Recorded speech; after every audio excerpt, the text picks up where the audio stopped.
Alright guys, I really don't know what happened. My PC crashed again. I tried to change a few settings. See if it'll fix. Hopefully, I don't know. I'm just running a replay right now as we wait for another game to get into. Hopefully, just making sure this stream is working right now.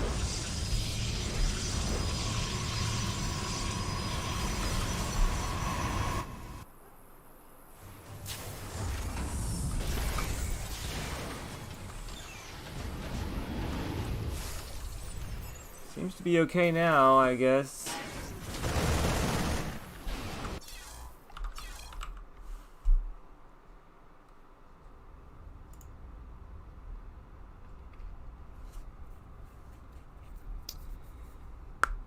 So hopefully we'll get into the very next game.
get a game going here, hopefully.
Alright, I've lowered all the settings like super low. I don't think I'll have a problem, but I really don't know what's going on. I gotta figure it out. This only happens when I stream. I get lots of technical problems. Usually the PC runs fine though, so I'll have to look into it and hopefully get it fixed before the next time I cast anything.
I'm just gonna grab a drink.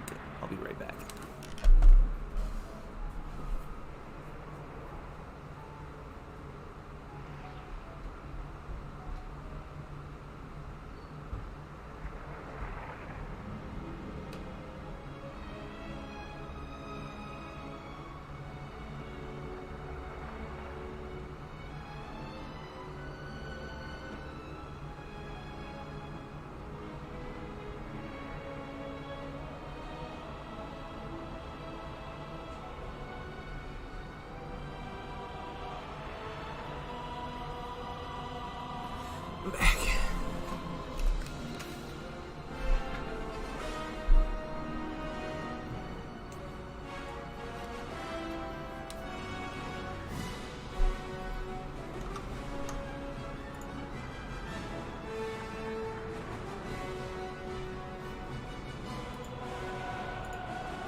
Alrighty, we are into the second round of the tournament now.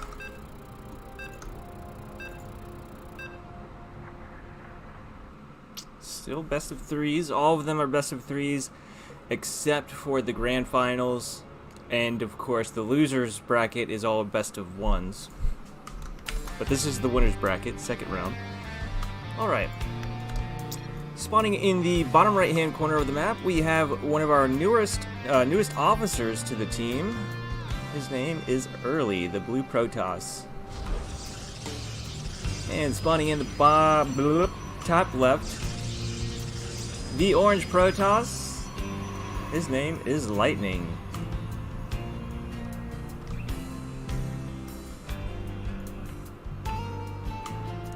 Alright, PvP.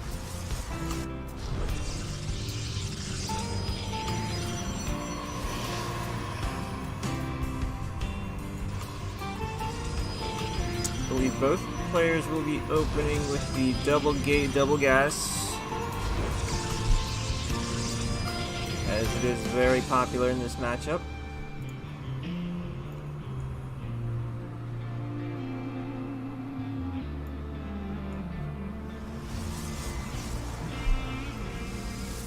And there it is. Scouting around for proxies, good idea. Or cannons or anything, any shenanigans like that. What's up, Zeno?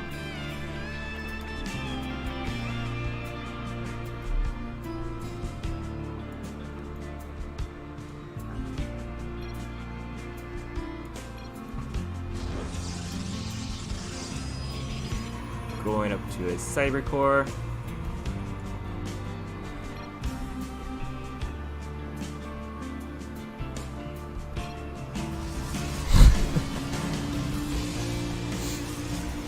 Alright. What happened? Okay. I was gonna say, where is Lightning's probe? But it's there in the main. Getting a good scout off. Cyber core is now finished. See what they decide to go with. A Stalker and a Sentry for Lightning. Actually, a Stalker and a Sentry for both players. Where is this probe gonna go? Back home?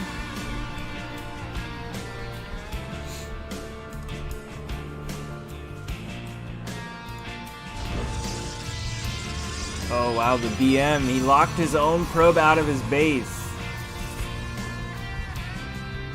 He should lay a spray down. Like the cheese symbol or GG.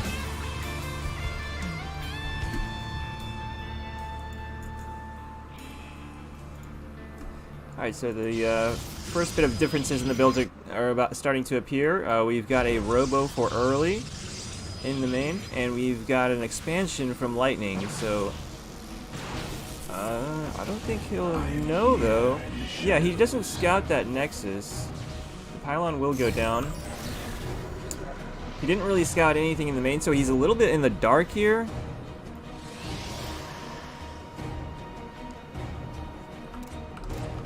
As is Lightning though. Lightning also did not scout the Robo. Doesn't quite know what he's doing. Hallucination can come in and see that Robo though. See that the Robo is finished, and he's going to see the Nexus as well.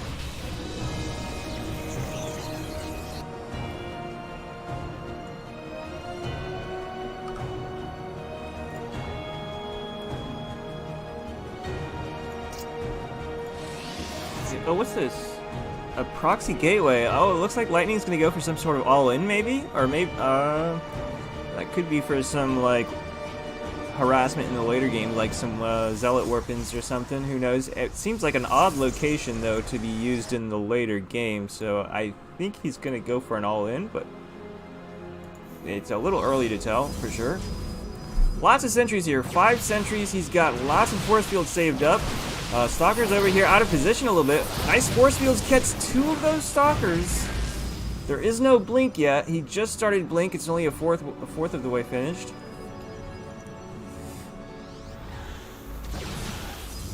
Alright, a warp prism here. He's going to be able to warp in right on the front lines. Nice force fields catching like 2 more of those, or 2 or 1 or 2. I don't quite remember it. He's forced to pull his probes.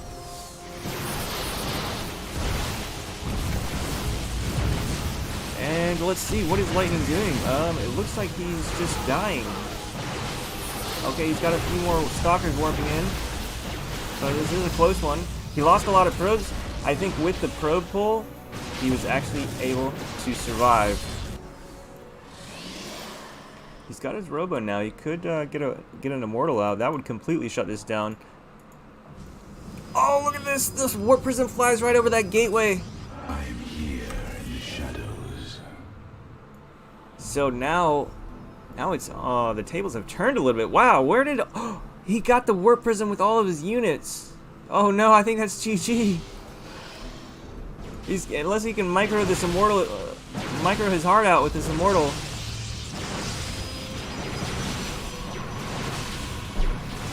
Let's look at the numbers here. 10 stalkers to 2 stalkers and an immortal. And he also has a sentry too for a force field. He's definitely lost that nexus though. He doesn't have. Does he have any vision? Well, he can warp in. I mean, shade in the depth for vision.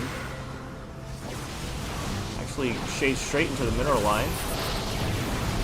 It's 2 immortals now. This is entirely possible with that shield battery. He's actually going to recall. Okay. Wow, what a scrappy game we've got here. The Adepts killed 2 probes, but yeah, that's wow. He actually survived that. I did not see that coming. But he lost the Nexus, so I would say Lightning's clearly in a better lead here. He's also ahead on workers, 35 to 27. I think Early's going to come over here and kill off this proxy.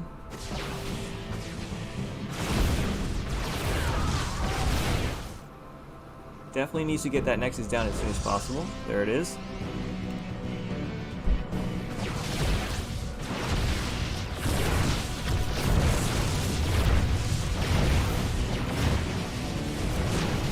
Let's see what Lightning's going for back home. He's getting his charge, adding a couple more gateways. So this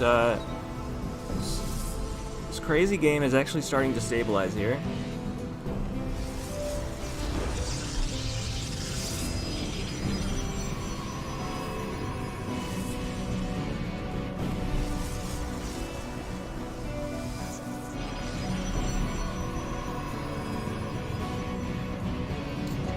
Yeah, not only is he behind on bases, but he's also way behind on tech. He doesn't even have his Twilight Council yet.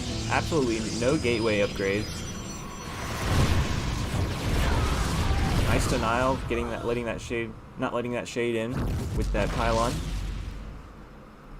One thing he's got going for him, he does have 4 immortals, and Lightning only has 1. I mean, there is some potential to do some damage with that advantage, but that window is closing rapidly.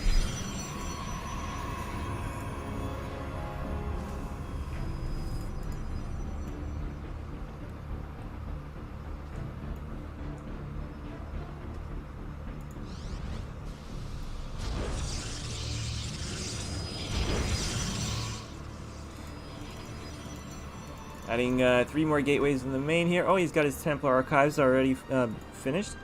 Alright, here it comes. I think Early wants to go for an attack. Loses a full energy sentry.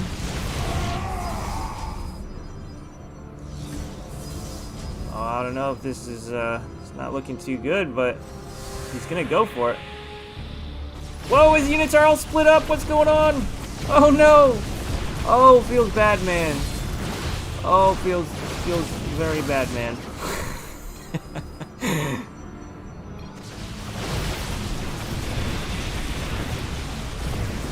Game paused.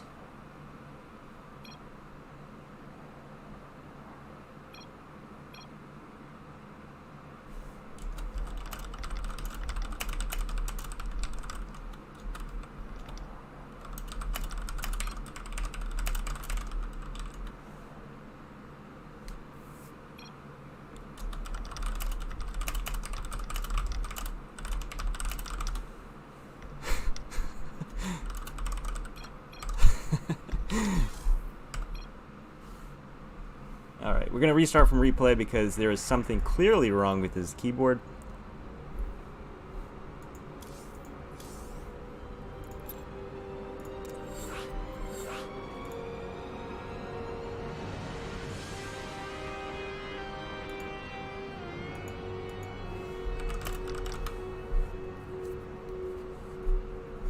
Okay. Oops. Wrong replay. Here we go.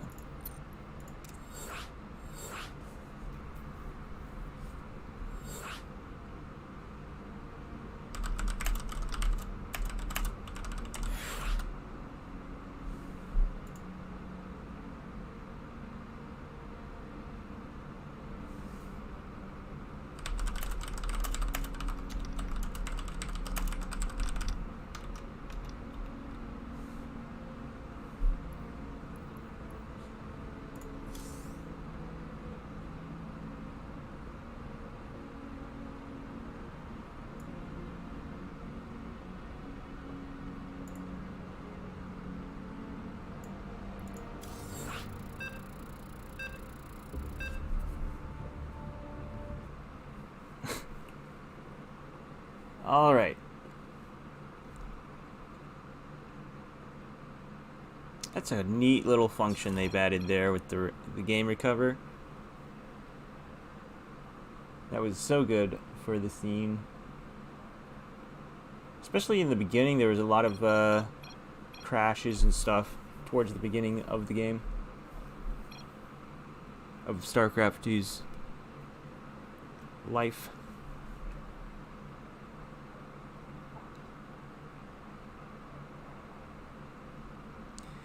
One thing that you have to say about the StarCraft 2 team at Blizzard is that they definitely do listen to the community.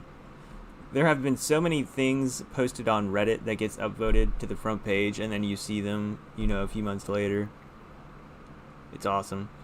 Like the skins, the replay recovery, other things too. I can't remember them, but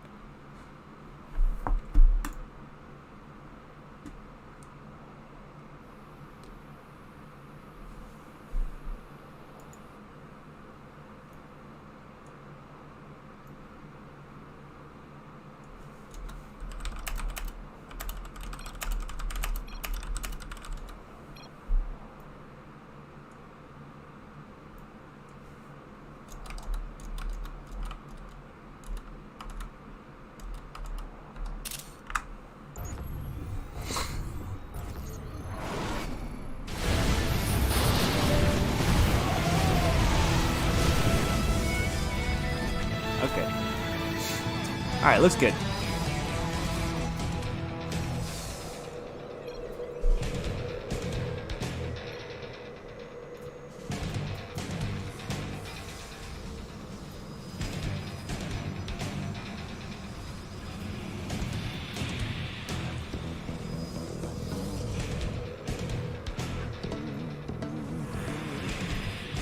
Alright, here we go. He's gonna march up this ramp. Lots of zealots here tanking damage from these immortals. That is really good for lightning. Oh, and the Archons come in as well. These immortals are still pretty much full health though. Starting to take damage now. Oh, he's gonna recall the immortals. He loses 2 but gets 2 out. Again, he doesn't have any gateway upgrades, so no blink, no charge, or anything like that.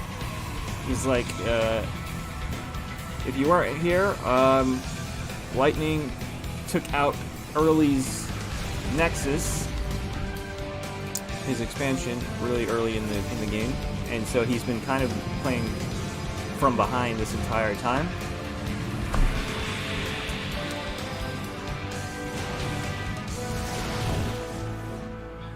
just gonna lower them. Okay. Early GG's. His opponent doubles him in supply. And Lightning will take game 1 in this best of 3. I'm gonna take this moment to lower the music just a tad. Seemed a little loud.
Just taking a quick peek at the bracket, it looks like we have Kingslayer and Jeterix advancing into the quarterfinals of the winner's bracket. That's the next round.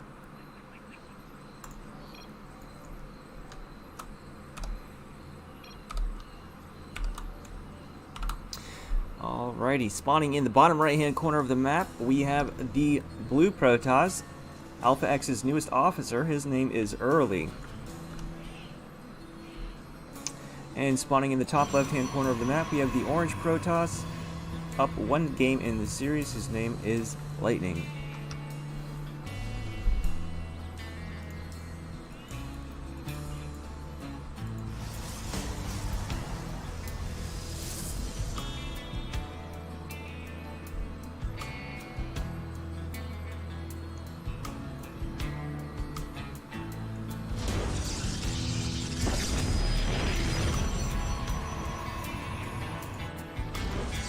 Alright, so Lightning is opting to put his wall here at the top of his ramp in the main, and Early is taking it down at the natural.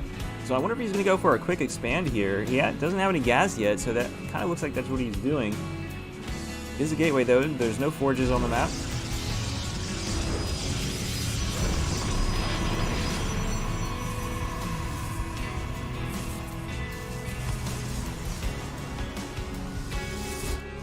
One thing I've noticed that Lightning did not send a probe across the map. So Early might actually get away with this Nexus. Depends though, if Lightning decides to go for like a double stalker rush, then he could actually punish this Nexus, I think. Or even a double adept rush across the map.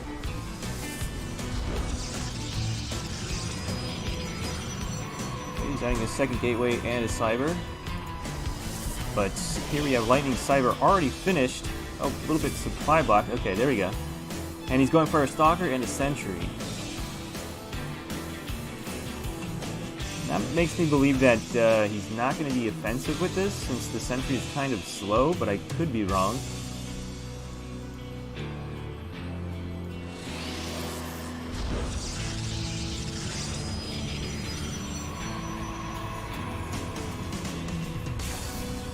And let's see, he does have a probe out here, so yeah, he did see the Nexus, so he kind of knows that, he kind of knows what Early's going for.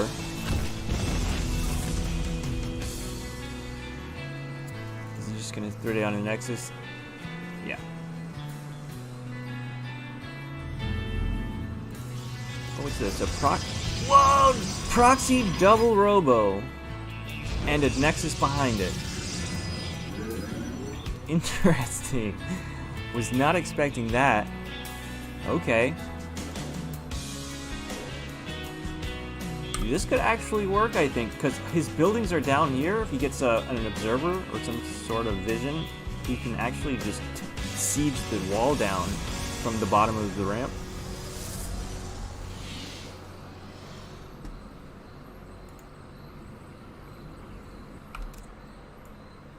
We see Early has no idea this is happening. I'm here in the shadows. Lightning sent in a hallucination and sees Early's entire base.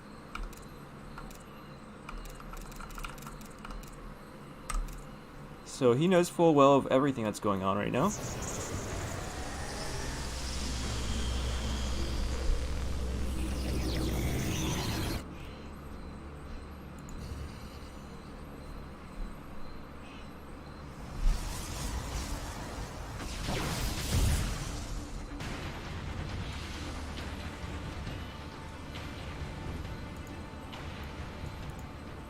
Twilight Council going down for Early.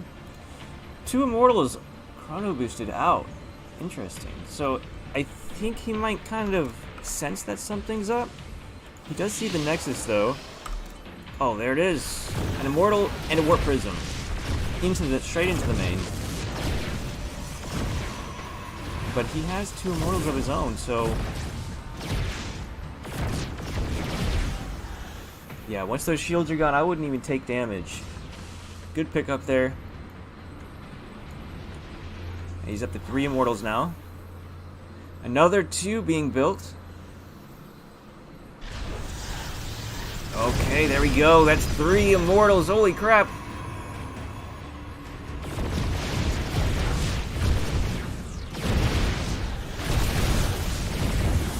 Where's his other Immortal? Okay, there it is. I was like, I thought he had 2. Okay. So he had to pull his probes, but it looks like he has defended this for now. But again, there is another 2 Immortals on the way, and they're about to pop out right now. Okay, he's sending his Warp Prism out. I think he's going to see exactly what this is. Gain a little bit more information. Okay, we just got a Twitch alert. I'm not sure what that was. I don't see it on the OBS. I'm sorry about that.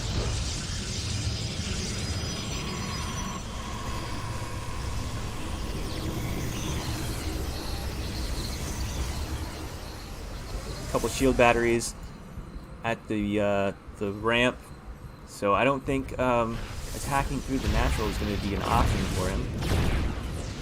He does drop straight into the main, takes out the shield battery. And he's warping it. Oh, he's up to 5 Immortals. He's got 1 over here. He's about to die. Come on, pick it up, pick it up. Oh, yeah, there it is. There's that drop micro. Oh, Kaiboy, thank you for the follow. Yeah, man, it looks like Lightning's doing this. He's definitely going to boost his main.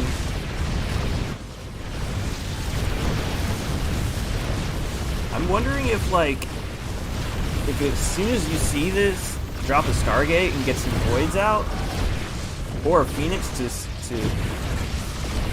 Phoenix could, a couple Phoenixes could kill the Warp Prism and shut it down. If you see it early enough. I don't know. Otherwise, you just have to have more stuff, I guess. But it really does look like he's in a pretty bad position. 11 probes to 33, and he's down to 1 base. Lightning's up on 2 bases now. Oh, there it is. Double Stargate in the back of Lightning's main. Going up to Mass Phoenix.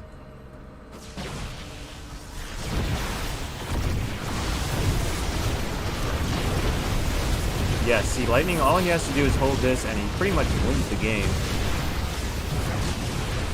He doesn't even have to pull his probes here, really. He has the shield batteries.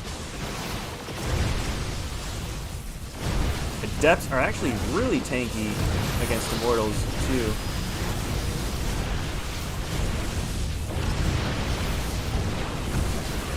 I think it would be same GG. There it is. Early GG's, and Lightning takes a 2-0 lead in the series and actually advances to the next round.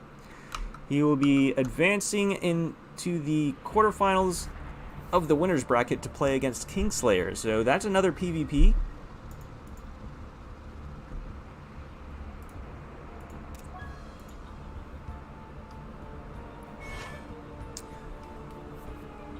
I'm over here, just a Terran player, trying to cast a PvP in front of a bunch of protest players in chat trying to not make a fool of myself.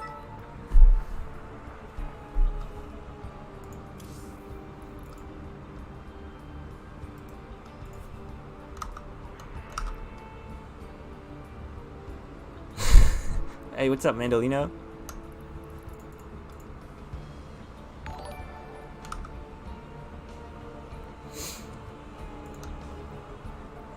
Yeah, I'm sorry guys. I don't know why the OBS is not showing up. iCarmite, thank you for the follow.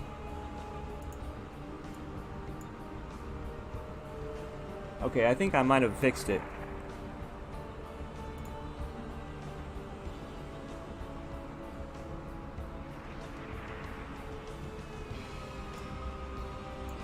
I just brought the browser source to the front. I think it was behind the game for some reason.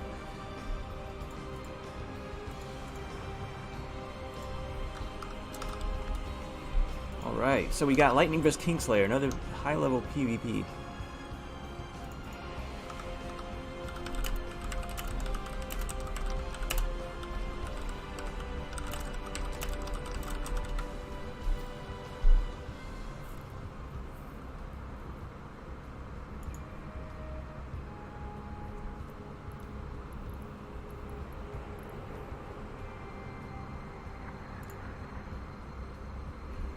Oh, the Contenders semifinal is going to be next Saturday. It's on Saturdays. Every Saturday that there is not an MVP Cup. And this is not related to AlphaX Contenders League. This is just a one-day tournament. We just called it Contenders because it's meant for the low GMs and under. So it's meant for all the same players that you see in the Contenders.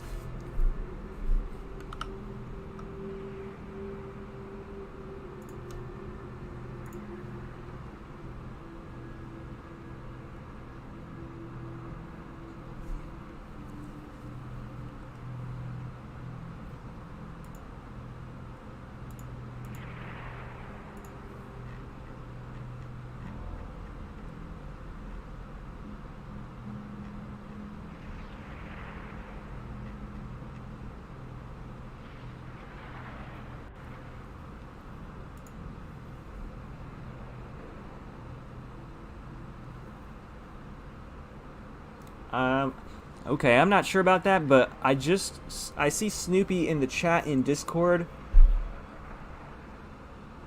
He said that the finals will be this Saturday, I think. I don't know, it's from last Friday, and he said this Saturday is the semifinals, and next Saturday is the finals. And that was last Friday, so I think that means that the finals is this Saturday. But if there's like a rematch or something, I have no idea about that. So that I'm the wrong person to ask.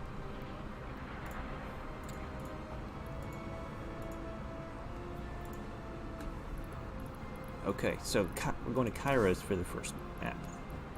I like these guys with the speedy vetoes.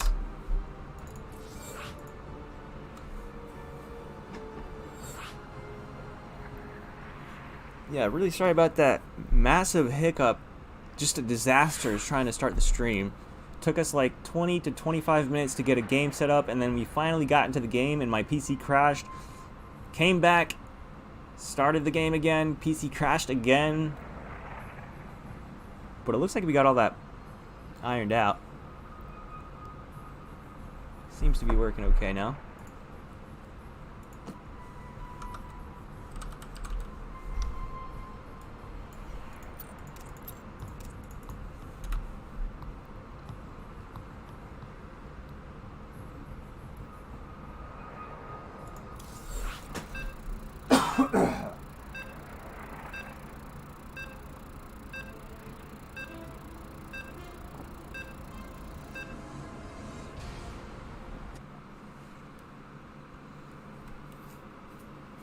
All right, now we've seen lightning.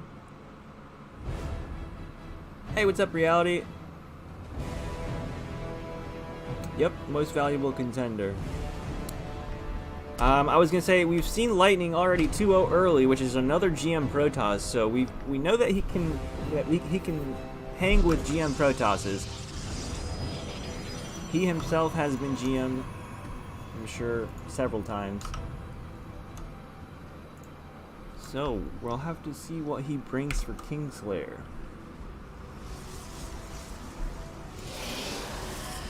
All right. So, spawning in the top left-hand corner of the map, we have the new player for the stream. He's actually not a new player to Alpha X at all. He's one of the oldest GMs that we've had. OG, right here. The pink Protoss, his name is Kingslayer.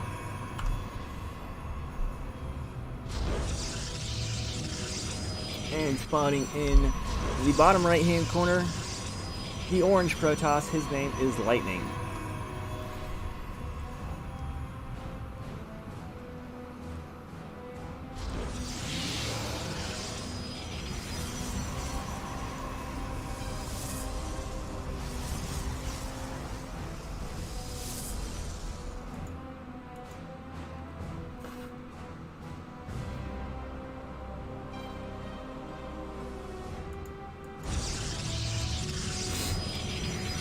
So both players opening up with that double gate, double gas build. Now we see Lightning only has 3. Okay. You know what? It's crazy. These Protoss players get so like technical with the amount of gas that they mine. I don't really see Terrans or Zergs doing this. A little bit of a misclick there from Lightning. I see Zergs do it a little bit, but not as much as I see it in PvP.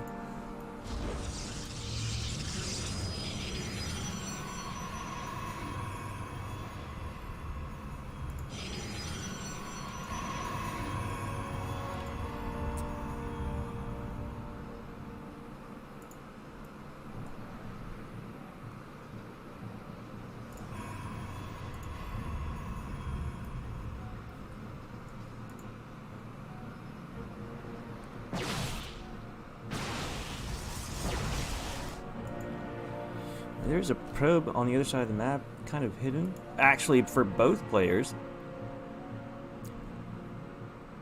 Lightning throws down his Nexus.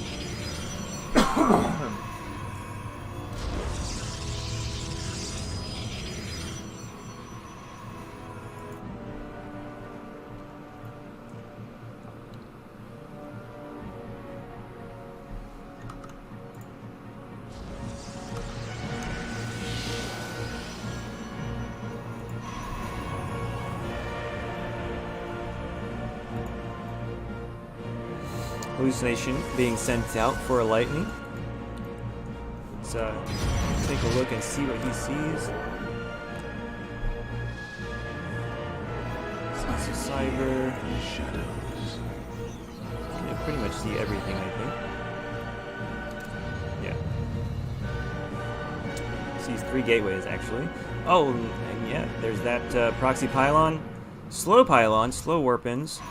Lightning's got his own proxy pylon on the way, but here it comes. We've got 2 shield batteries here at the ramp, so this is looking pretty good for Lightning.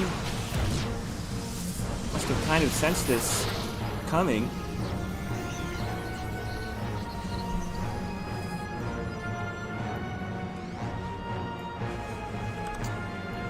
Right now we've got 7 stalkers for Kingslayer and 6 stalkers and 2 sentries for Lightning.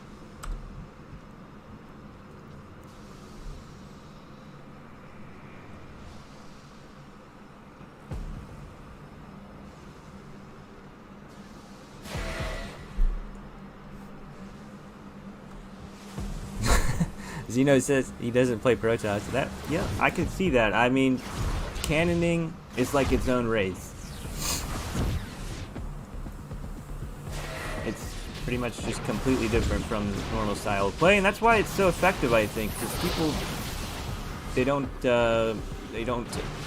play against it often, and sometimes they panic. They're not sure what to do. Okay, a lot of stuff is happening right here. But it looks like Kingslayer is backing off now.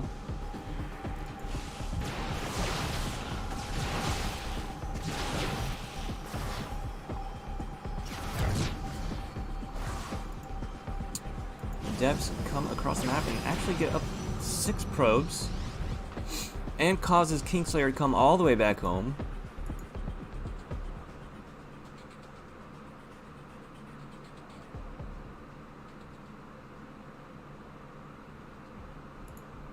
Dark Shrine halfway finished for Lightning. So that's one thing he's got going for him. If he can actually hold this, nice force field, catches one stalker there.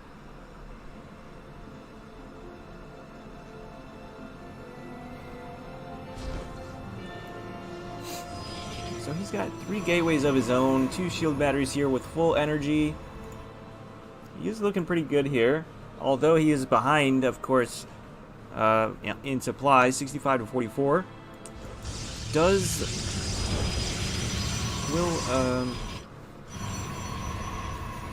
Will Kingslayer have detection? It doesn't look like it, actually. This could actually work. Does he have a robo? He's skipped the robo entirely. There's no cannons, not even a forge to build cannons. And the DTs are rolling in.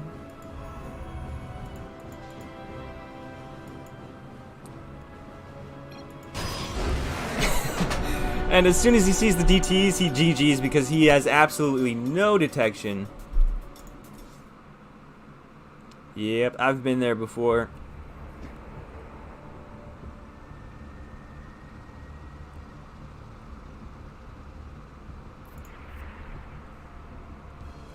Yeah, the important thing about getting cannon is not to panic. Think rationally about what you should do. Most people, like, they try to deny the cannons and they just let the probe, like, run around their base. Like, you know, if you just kill the probe, you can't build more cannons, right? I used to be really good defending cannon rushes, and then, like, I took a hiatus from the game and I came back, and for some reason I just, like, started to derp really hard against cannons, and now I'm still pretty bad. So Xeno, if you ever hit me on ladder, then I don't know. I'm not going to be too confident.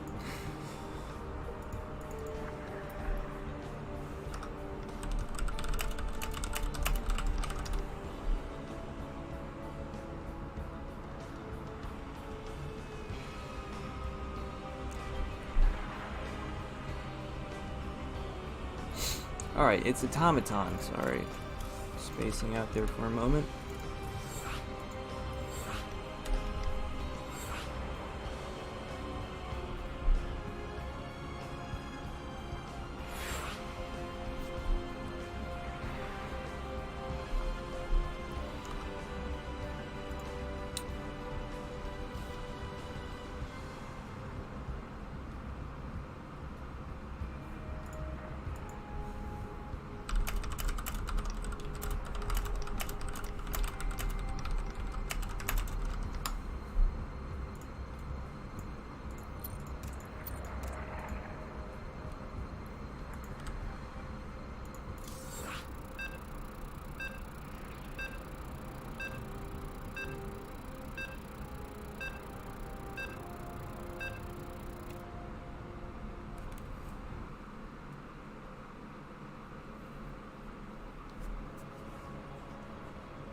That's an awesome banner right there, the Alarak one.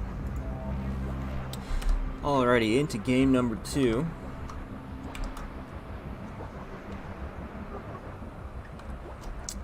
Spawning in the top right hand corner of the map, the player that's currently up 1-0 in the series, the orange Protoss, his name is Lightning. And spawning in the bottom left hand corner of the map, the pink Protoss, his name is Kingslayer.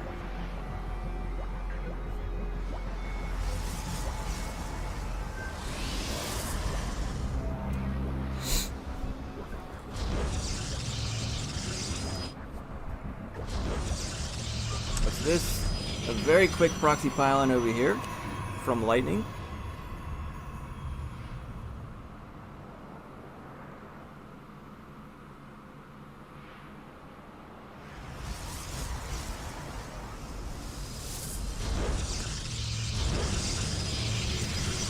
double gate, double proxy gate. Wow, this is a super quick proxy. This is as cheesy as you can get.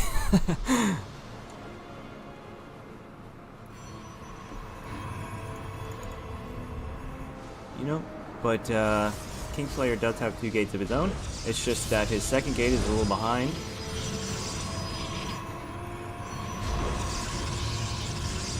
He's going up to a cyber court. What's this? 2 gates and a forge? What is going on here? Oh, is he gonna do a cannon and like a shield battery gateway unit rush? What? I don't know.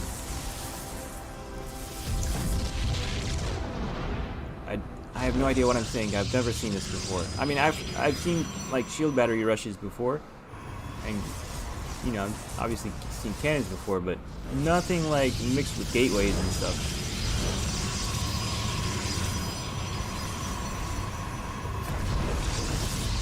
Two stalkers on the way for Kingslayer. Now he does have a full wall off here, so he can kind of deny vision. So that's one way he could kind of deal with this. If he kills... Probe gets up too high up the ramp, he can snipe that. But it looks like this pylon's going to go down. Only one stalker out. Cannon finishes, but there's no cannons in range to do any more damage at the moment. Right now he's got a zealot in the base, but the stalkers can, you know, kind of deal with that for now. There's 2 shield batteries, about to be actually 3 shield batteries being finished. This is looking pretty good for Kingslayer, I gotta say. He can micro the stalkers with the shield battery, and yeah. Lightning GG, so Lightning going for that cheesy cheese and fails. Kingslayer ties it up 1-1.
Let's just take a quick peek at the bracket, see what's going on. Alright, yeah, it looks like one of our players did not show up. Burning. He checked in and then just not showed up. Yeah, I know he's an EU player. Perhaps he thought he was on EU. I have no idea, but in the lower bracket, we've got Early versus Truth playing right now. Chris is waiting for the winner of that. Hiohu is also waiting for, I think, the loser of this game.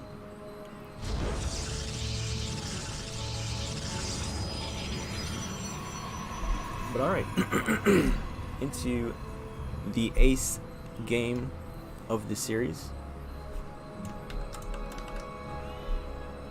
Very close match we've got here. 2 very quick games. Par for the course for PvP, I guess.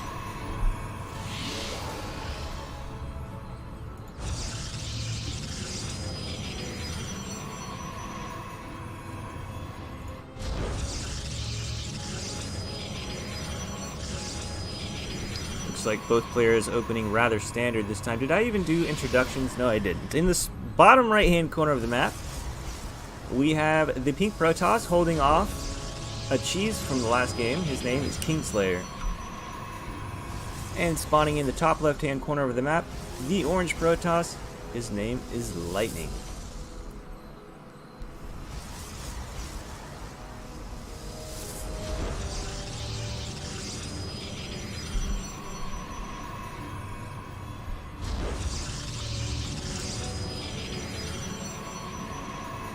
Oh, that's right. Yeah, so Ling Boy is going to advance to play against Kai Boy, and then whoever wins that will play against Hyohu. So we've got a little bit of a delay here, but I mean that's how it usually is. But since the losers bracket are round best of ones, it should catch up. It often does. They're all best of ones.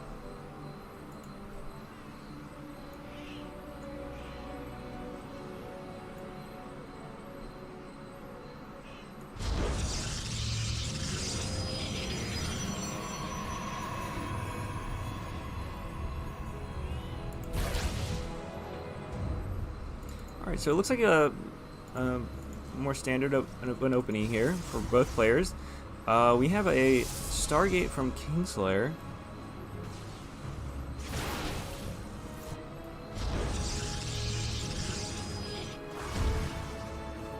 Lightning did not get up the ramp, so he does not know. He didn't see if there was a Nexus there, or if there was one missing. Let's see what Lightning's going for. What's this? A Twilight Council.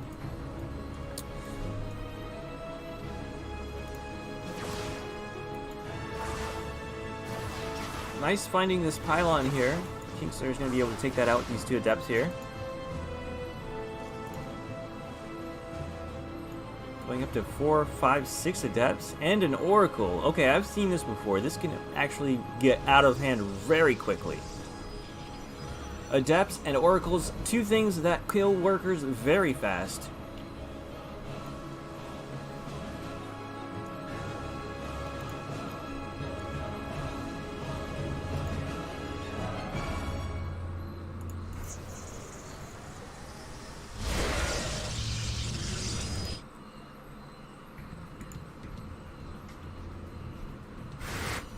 Okay, but Hallucination comes in and sees the Oracle getting chrono boosted. Another Robo getting dropped down in the main. And he also sees these Adepts here too with the Stalker. He knows what's up. He's got 4 Stalkers of his own. Now a Stalker can be microed against Adepts. Okay, he's actually gonna recall the Adepts. Interesting. Yeah, too many. Okay, so he actually blocked the wall there with the pylon. That's really smart. And now he's got his Stalkers in the mineral line, so he knows the Oracles are coming. He looks incredibly prepared for this. And these Oracles are not going to do anything.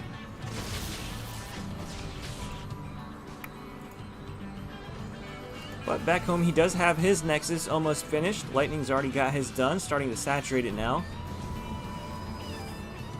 Looks like this game is going to stabilize here. Both players pretty even. No one taking considerable damage just yet.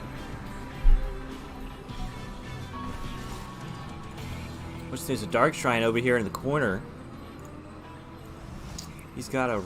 He went from a Stargate to a quick Dark Shrine and Robo. Oh wait, no, I'm sorry.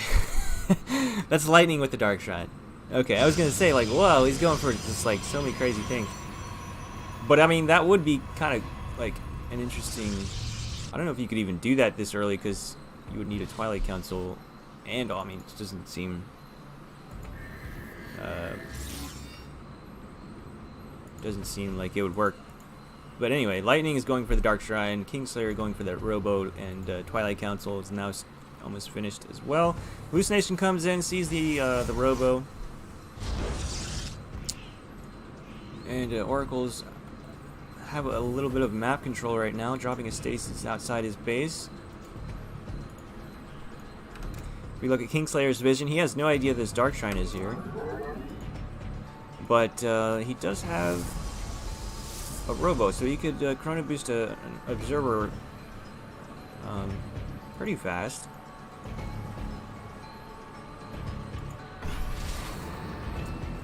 Oh, he also has the Oracles as well. Those have the Revelation ability that reveals cloaked units. And they're quite fast, so even if they're across the map, it wouldn't take them too long to get back here. So we'll have to see how this plays out. Let's see. Dark Shrine should be finished. Yep, there it is.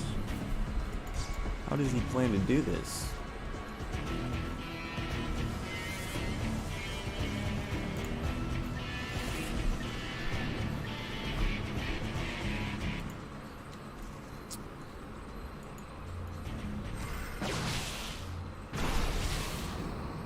Perhaps he's just going to go for Archons or something. He's not going to go for any type of, like, fast TT attack.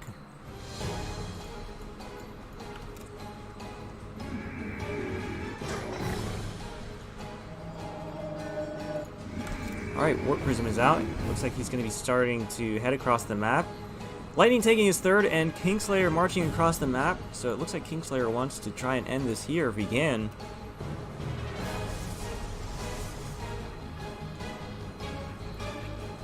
Up to 6 gateways, it looks like.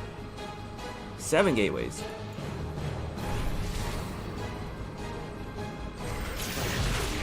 Stace is going down, only getting 2 Stalkers though.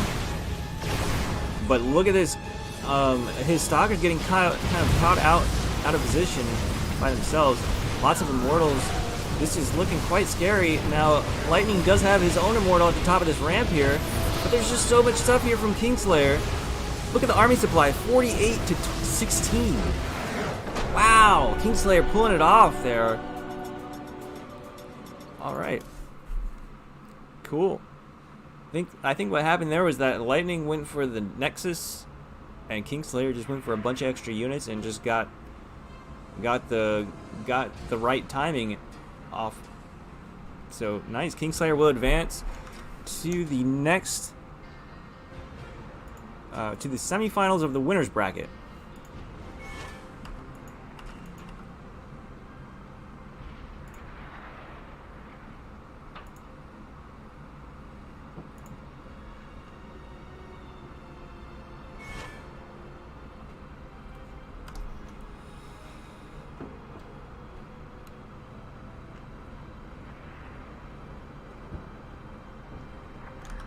Alright, so I guess Burning's not here. I'm going to just go ahead and advance Wing Boy.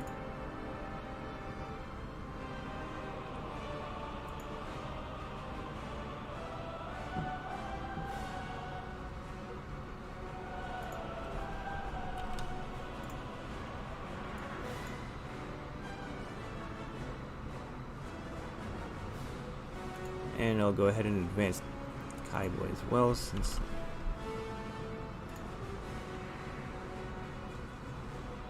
there we go.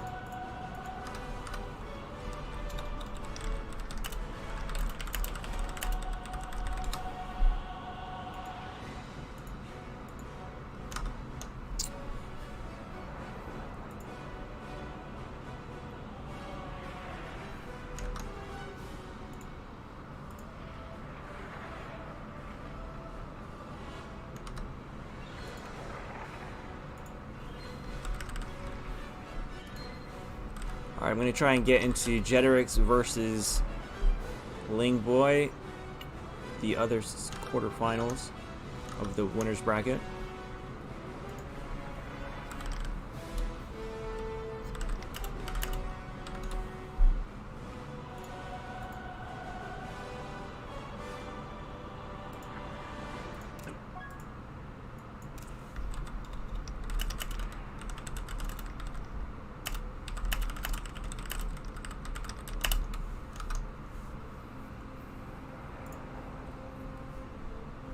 What's up, Fire Lightning SC? Thank you for stopping by to the stream.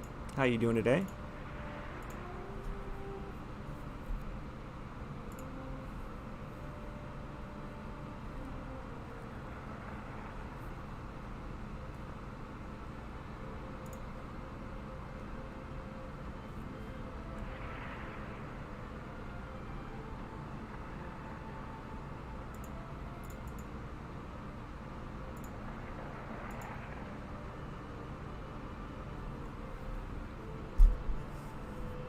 Oh wait, is he playing against Burning?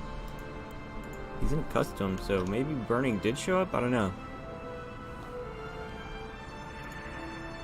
I just don't see him anywhere.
Alright, so I'm not sure what's going on, but we're gonna be just waiting for a game here, I guess.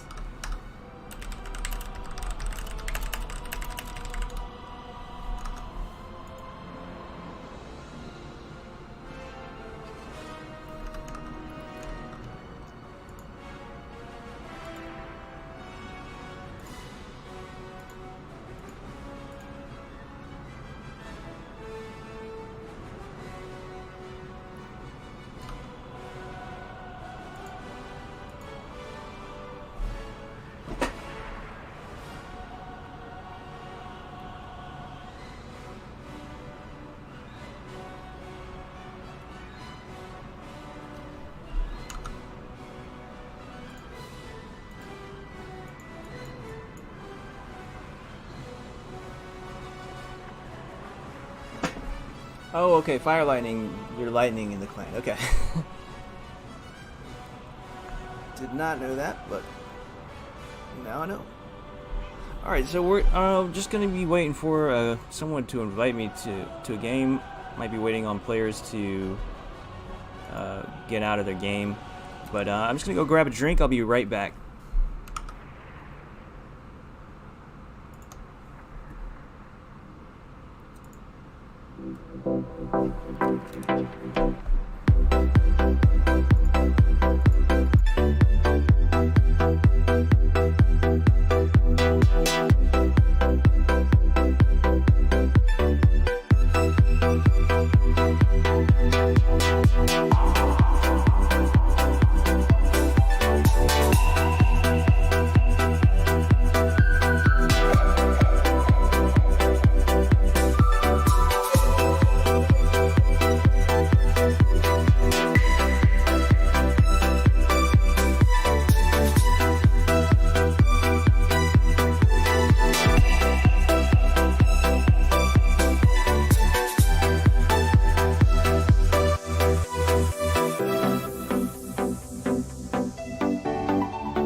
Alright, we're back. Sorry about that, guys. A little bit of a delay there, but we are into this next game, which is the first quarter. I mean, the top quarterfinal of, or it's the quarterfinal of the winners bracket. The winner of this will advance to go play Kingslayer in the semifinals. So, spawning in the top right-hand corner of the map, we have the red Terran. His name is Fantasy. Or actually, his name is Burning on EU, so you may know him as Burning in the clan. He mainly plays on EU, but his NA name is Fantasy. Not to be confused with the Korean pro Terran, Fantasy. Anyway, spawning in the bottom left-hand corner of the map, we have Jeterix.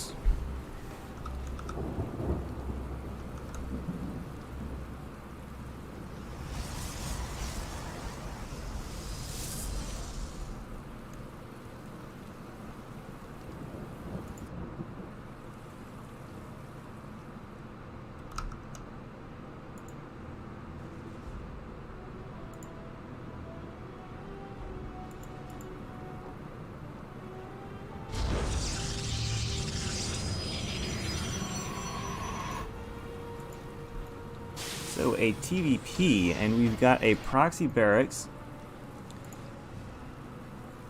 Double gas. Usually this means that it's there's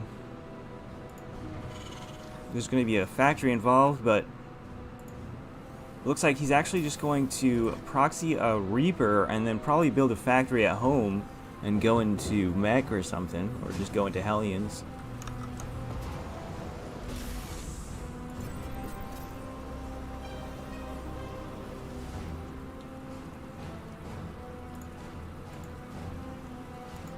Here comes the Reaper, and the Cybercore is only just now finishing. Zealot is on the way, but that's not going to do too much help, as a Reaper can micro endlessly against a Zealot.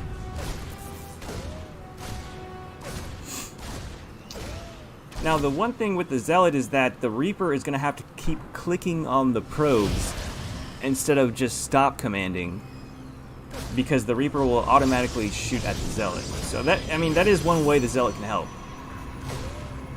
What's this? A proxy factory and a proxy starport as well.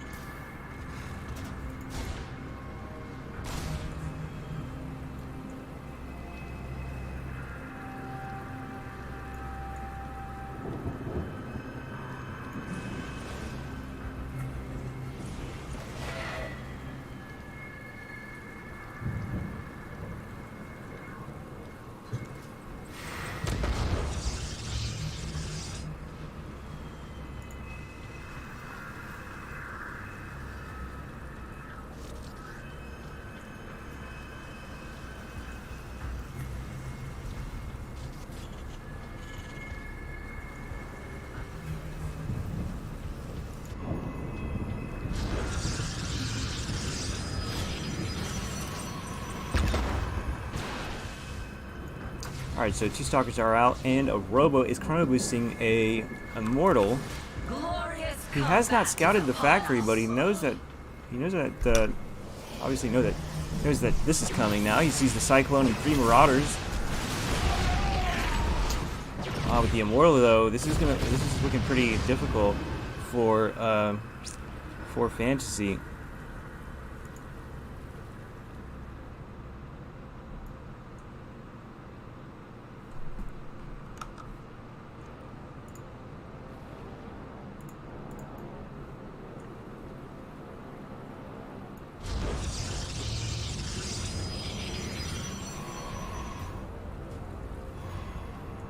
Got a tank out now.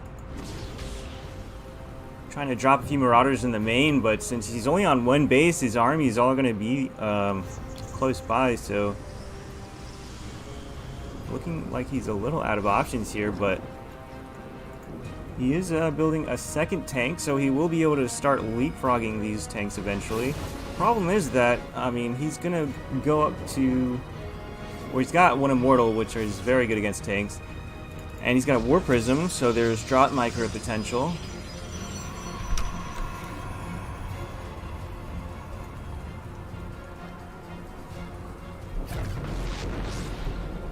Oh, okay, so there's 2 immortals, yeah.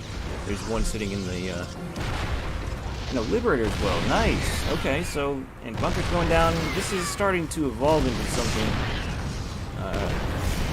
quite good.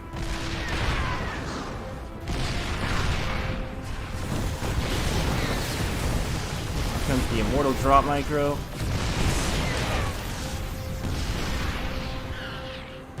Not really being able to do a whole lot of damage. Got 1 hit off on that tank, but the rest of the hits were off on Bio, which was just being healed by the medevac. The Nexus does go down, though.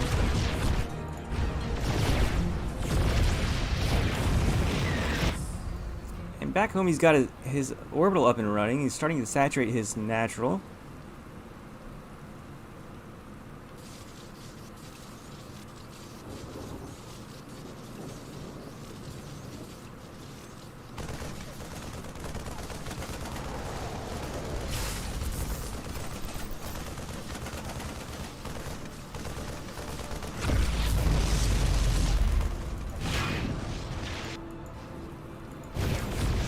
Okay, so the double immortal drop has made its way across the map, starting to do getting some SCV kills here. Viking comes back home and he should be able to shut this down eventually. The War Prism is on it. The War Prism goes down.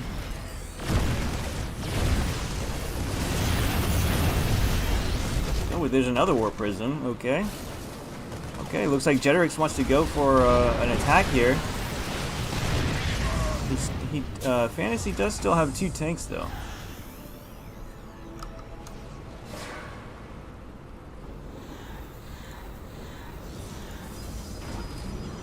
Warping into, or lifting up into the main.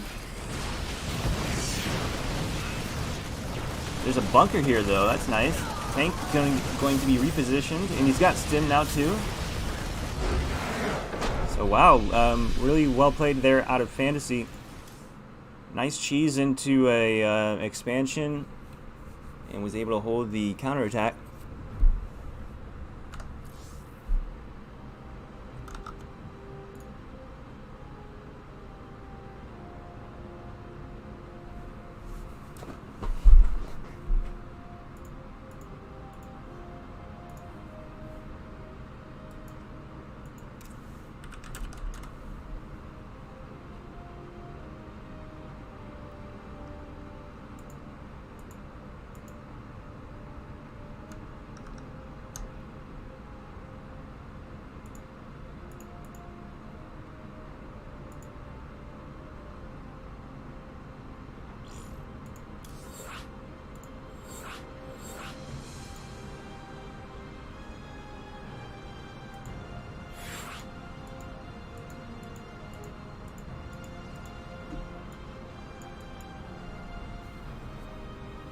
Looks like we're going to Kairos Junction for map number 2.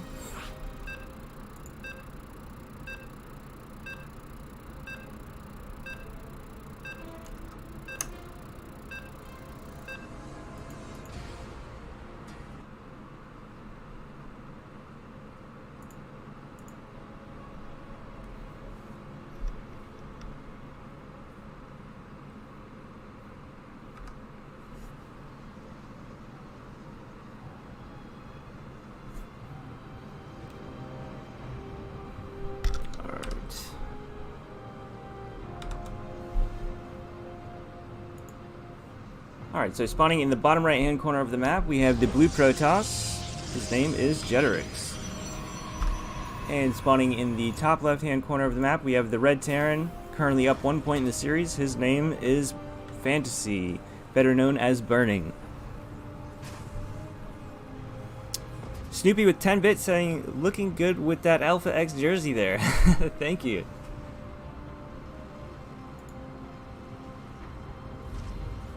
Yeah, I love the jerseys, man. Huge upgrade from the Psyx jerseys, in my opinion, but there's also the other one that's it's like maroon and black and yellow. That one looks really cool too. I might pick up both of them eventually.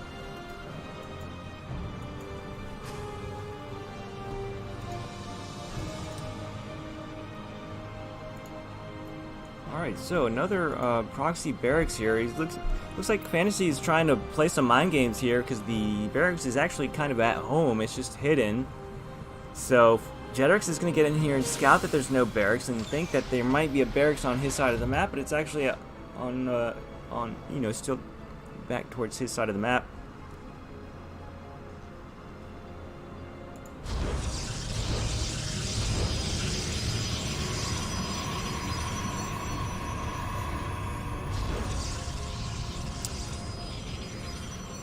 But at least he knows that something is up. I mean, he sees the double gas, so he knows relatively that it's not going to be a fast expand, that he should not expand either. He should probably stick to one base for now until he figures out what's going on. Just to be safe. Reaper's out now, it kills the probe, and it's making its way across the map toward Jetrix's base.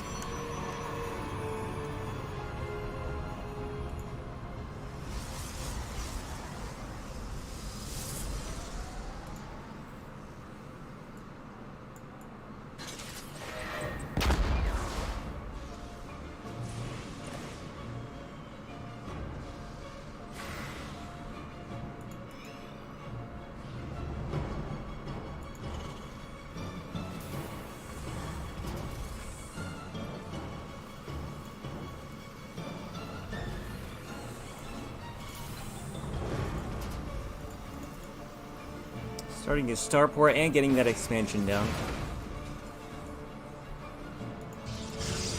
Back home, Jetrix is going to throw down his Nexus. The Reaper gets in, sees the Nexus, and gets all the way back into the back of the base and sees the Twilight Council being chrono boosted.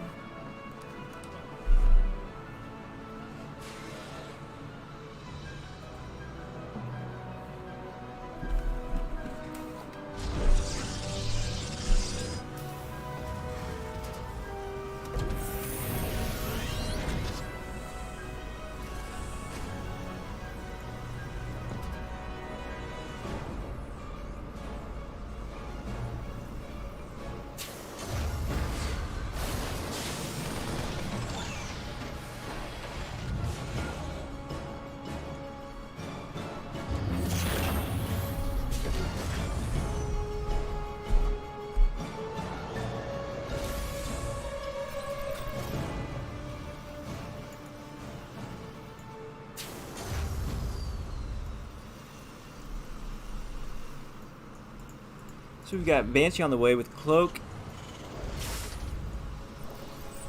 And it has not yet been scouted by Jetrix. He does have a Robo out, so he could get an Observer.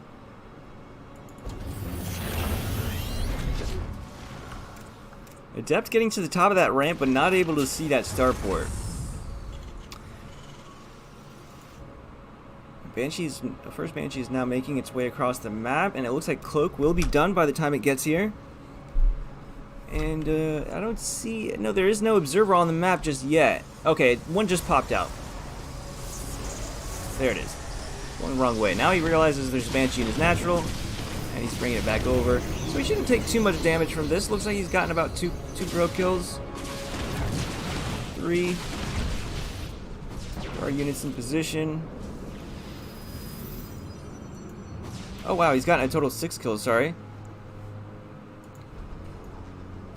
Alright, he's starting to move out, but he did kill some unit that was over here, so Jetrix should have a little bit of a warning.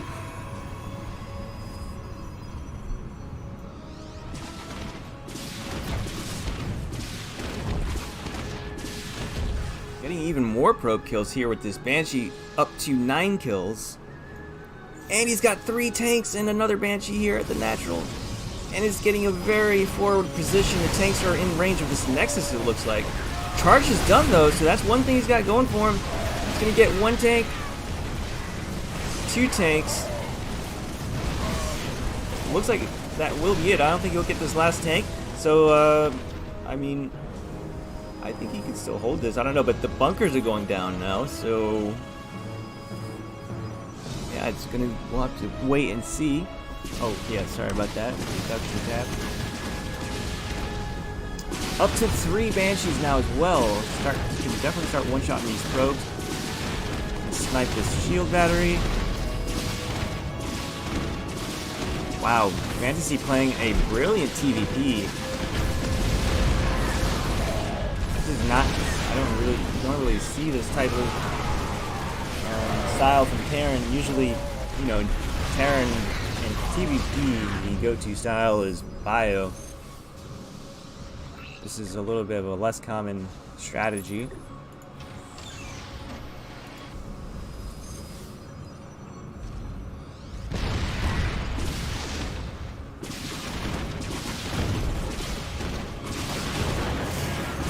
Nice blink in, and takes out at least 2 of those Banshees. There's still 1 left. It is about to die, though.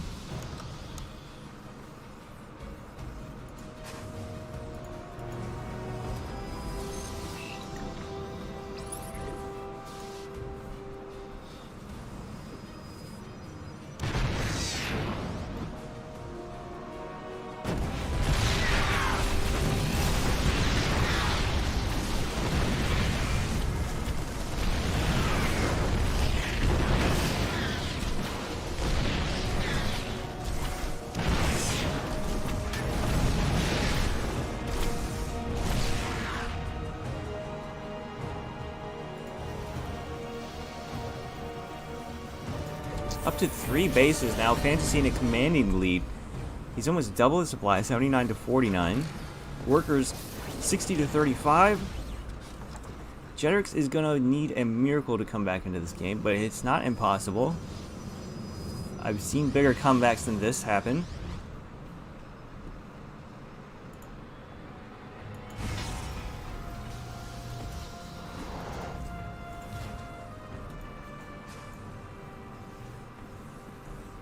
Double NG Bays getting his upgrades. 1-1 is about to finish. I mean, you can just see... So Jetrix is just going to GG. You can just see the production tab, how much more stuff is being researched for Fantasy than Jetrix. I mean, that would have been a very tough game for Jetrix. But he's just going to GG, and Fantasy will advance on into the winner's bracket semifinals to play against Kingslayer.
so Karis is going to be first. Hey, what's up, Kaino?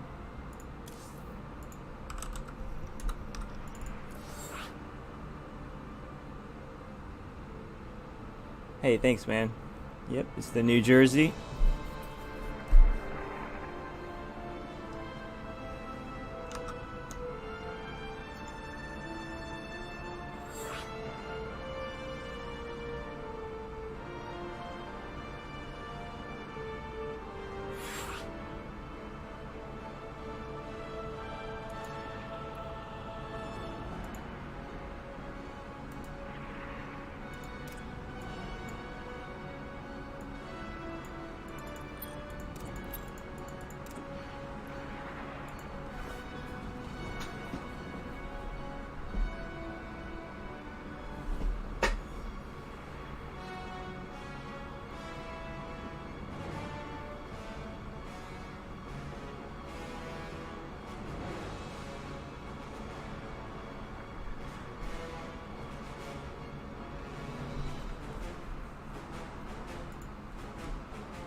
Alright, so into the semifinals of the winner's bracket. It is a best of 3. Spawning in the bottom right hand corner of the map, we have the pink Protoss. His name is Kingslayer. And spawning in the top left hand corner, the red Terran, showing us that he is very good in the TVP matchup. His name is Fantasy, better known as Burning.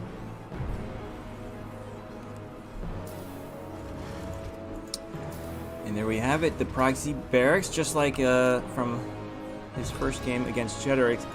It's almost actually in range of this gateway. That would have been funny if he was in range. I actually had that happen before.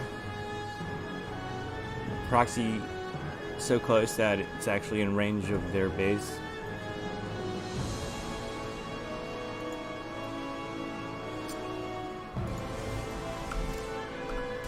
Oh wow, he is like so close to seeing this, but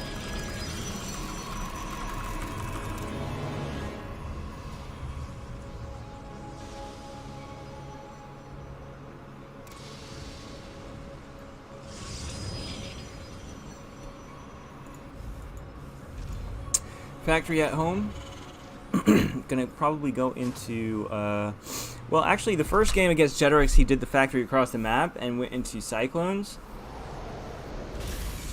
Since Cyclones are actually I was gonna say since they're slower than Hellions, he might go for Hellions instead since he's building the factory at home, but actually they sped up the Cyclones, so they're actually pretty fast now. Who knows? We'll have to wait and see what he does with this factory. Meanwhile, Reaper is in the main getting two probe kills so far.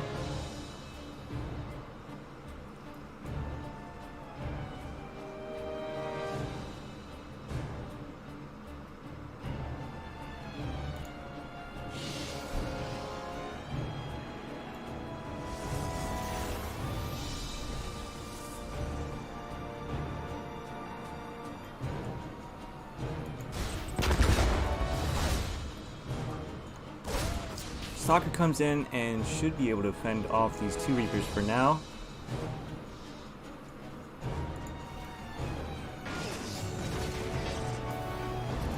So he's getting in. He's going into Cyclones and his Starport, getting his natural as well. Tech Lab on the Starport, probably going to see Banshees again, as we saw in the last series. Stargate, that could be extremely helpful. Phoenix has actually shut this down pretty well, I think. Could counter the Banshees and pick up the tanks as well.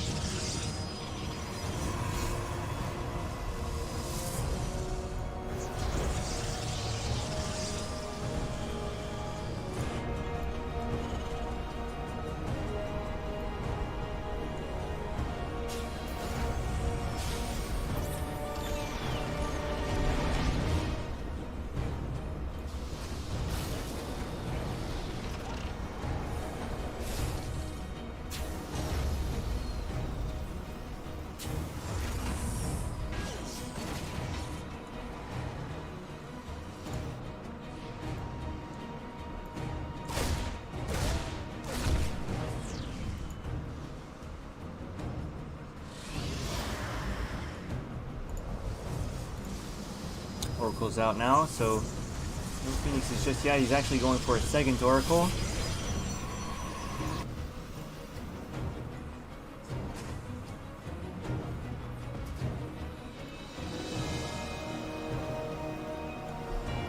First Banshee's out, and Cloak is about to finish as well, so it should be done by the time he gets here. I don't think Kingslayer has scouted or knows exactly what's going on. He hasn't scouted the Starport, that's for sure. I'm not sure if he caught wind of the Banshee moving out across the map. I don't think so. He actually doesn't have any detection right now, but he does have the Oracles with enough energy for a Revelation.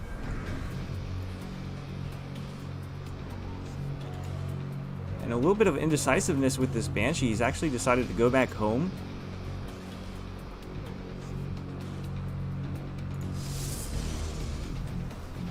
Oh, there we go. The Pylon catches wind of that Banshee there. Oh, there it is, the Revelation on the Banshee. So even if they cloak, they'll be revealed immediately. But the Banshees also saw this Pylon, so he knows something's going on here. He's building some bunkers down at home. Got an engineering bay to help with the wall there. And he's got 2 tanks, so he's looking incredibly prepared for this. Nice pickup on one of those tanks. Oracles come in and go straight for that tank. He's actually looking pretty good here. I don't know, there's 2 Banshees left over, but there's still 4 Stalkers. Oh, the tank comes back down and shreds those Stalkers. There's still 3 Oracles alive, but looks like players are just trading units for now, and Kingslayer is not going to be able to do any economic damage here. Okay, he flies over that 3rd command center and sees that it's finished now.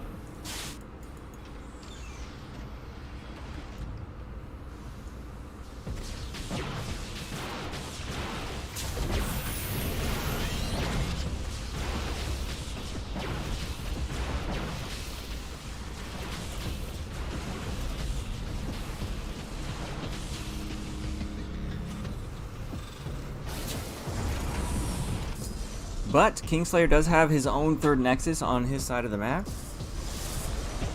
Of course, it's his side of the map. That'd be weird if he put a 3rd Nexus on Fantasy's side. Actually, that's considered BM, so, but he's not in a position to do that anyway. That would just be suicide, I think.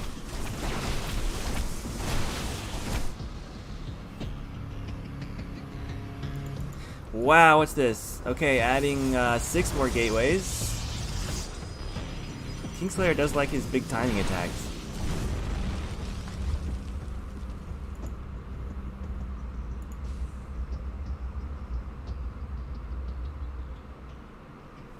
Oh, that's right. Thank you, for, Snoopy, for linking the Matcherino.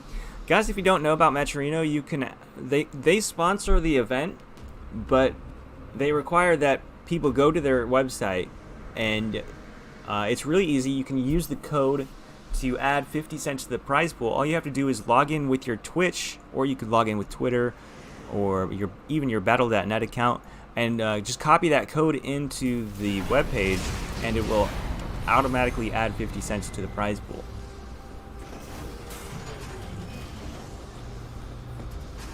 Yeah, it's called a Manor Nexus. When you're killing your opponent and you drop a Nexus down in the middle of their base.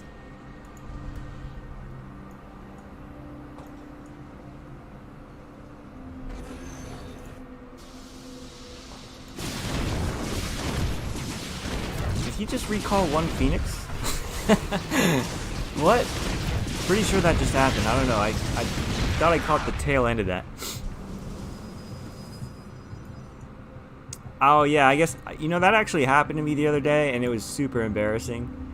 But they built a Nexus in my base, and instead of going straight for the kill, I let it finish, and I thought I would just kill it, you know, I didn't understand. And then he like recalled zealots and stuff into my base, and I'm like, oh. Okay. I guess I'm just dead now. Alright, so big attack here again with a crap ton of charge slots. Here's that timing I was talking about with all those zealots. I mean, all those gateways. Holy crap, has he done it? I don't know. There's not a whole lot of Terran left here. A couple tanks. This one tank is doing a lot of damage to these leftover zealots, though. They are getting pretty low. It's such a close fight. But even if it doesn't kill Fantasy, Kingslayer is up to 4 bases now.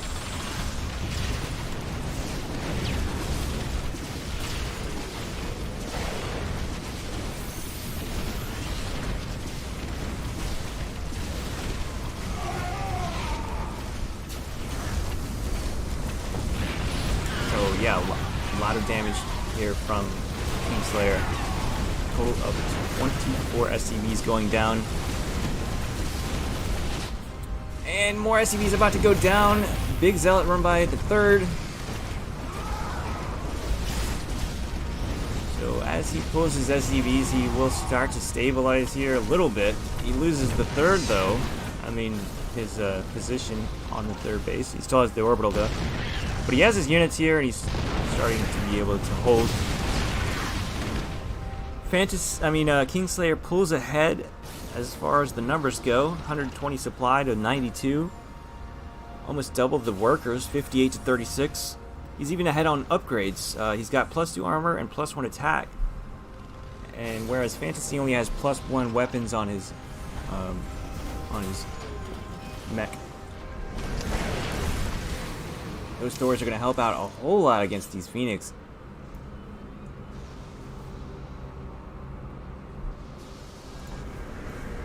He's going to try and retake this third, but the Phoenixes are in position to spot this. Actually, never mind. Doesn't quite see the command center trying to float back over. Kingslayer going up to a 5th base. Bunch of charge slots and one trying to deal with the Banshee. That looked funny, but okay. So he does finally take it out.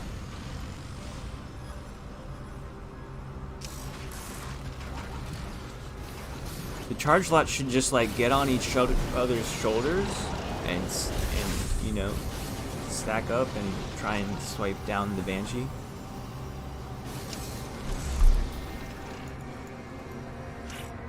Alright, so Kingslayer is going to try this again, but there's so many Hellbats here this time. That's going to be extremely helpful.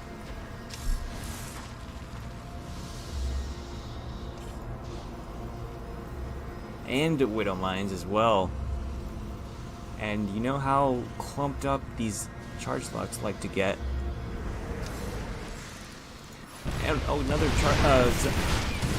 coming in from 3 different directions here. I mean, there's a lot of splash damage here from the Terran, but is it enough? There's so many charge lots as well. Okay, it looks like the Protoss is starting to dwindle here. Protoss' army. I mean, both players' armies are starting to dwindle. But yeah, Fantasy does hold this time. Wow, Kingslayer is actually down on supply. A little Hellion run by at the third. Fantasy is actually evening up this game here, I think. But I don't know, this attack is still going on. Lots of stalkers here. There's only a tank and a Thor. Another tank about to pop in. Thor goes down. Blinks on top of the tanks. There's still now just one tank left. I don't know, Kingslayer, has he done it? With another tank popping out and these Hellbats, I think he's finally going to be able to hold. Hellions on the other side. Wow, a total of 30 probes have gone down to Hellions. Holy crap, man. Wow, how come my Hellions can never do that?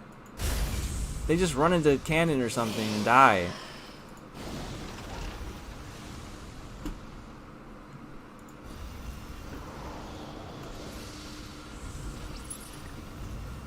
Okay, but yeah, I think this game is pretty even after all this that has happened.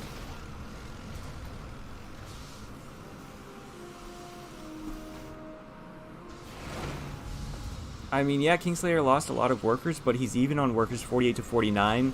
And he's got 5 Nexuses, so he can chrono boost those probes out really fast. Charge lot run by into the natural, getting 4 more SCVs.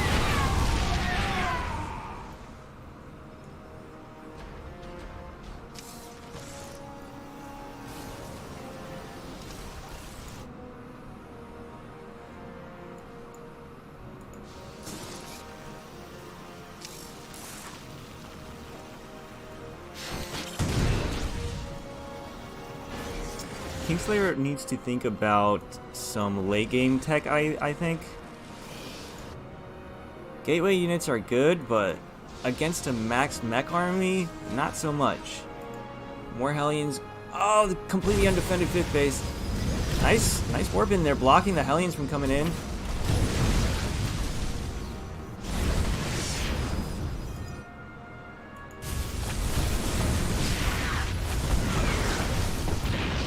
Sixth base going down for Kingslayer. It's getting energy, shield upgrades. No tier 3 tech at all, I don't believe. Not even like Archons or anything. Come on. Another Hellion run by. Oh wow, morphing those into Hellbats. Does he have the upgrade? That would be, yeah, I think he does. Yeah, that's actually a really smart idea because they can deal with these charge lots better.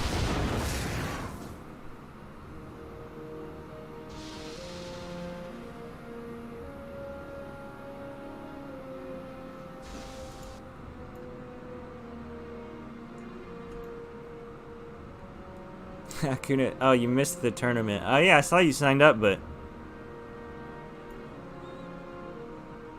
there will be another one next month, so don't worry. They're going to be monthly now. Big charge lot stalker attack here, but I don't know, it's not looking good. Army supply is double for the Terran. And as Kingslayer's entire army dies, I'm starting to lose faith here in Kingslayer. He was in such a good position earlier. Okay, there's a charge lot run by in the main, but it's going to get cleaned up. There's not really a base here anyway.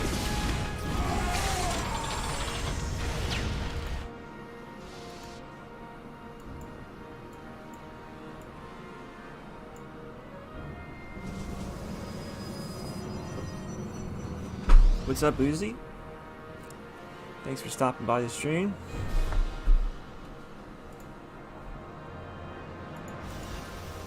Fantasy up to 4 bases. He's just floating his. He just floated his main somewhere. And still trying to do some SCV harass, but Fantasy's supply is now double that of Kingslayer's.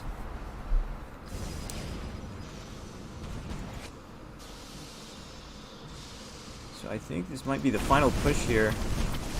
More zealots in the main, actually going to be able to do some damage here as the army is across the map, but he has nothing at home. Right now his army at home consists of 2 stalkers.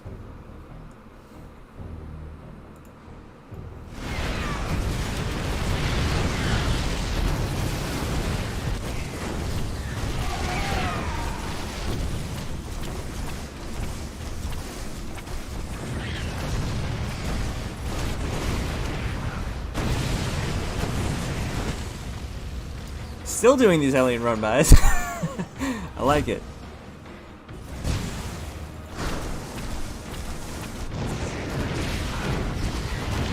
Game paused.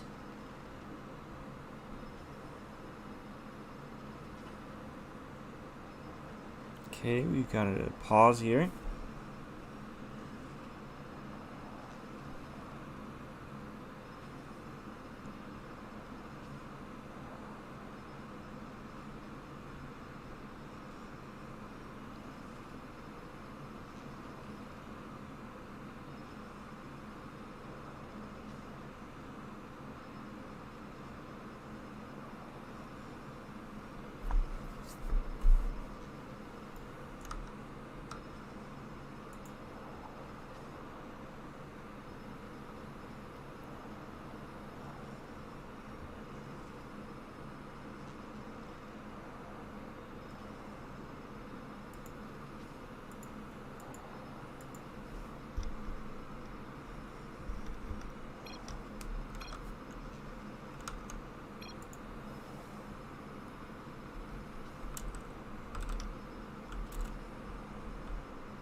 Okay, I'm struggling to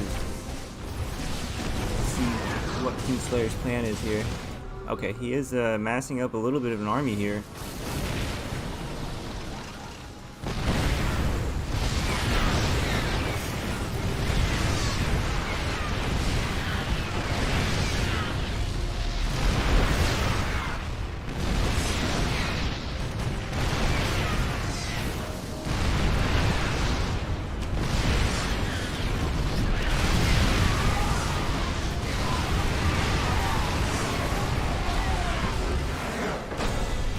And Fantasy takes the first game, and that is only the first game, so Kingslayer can still bring it back.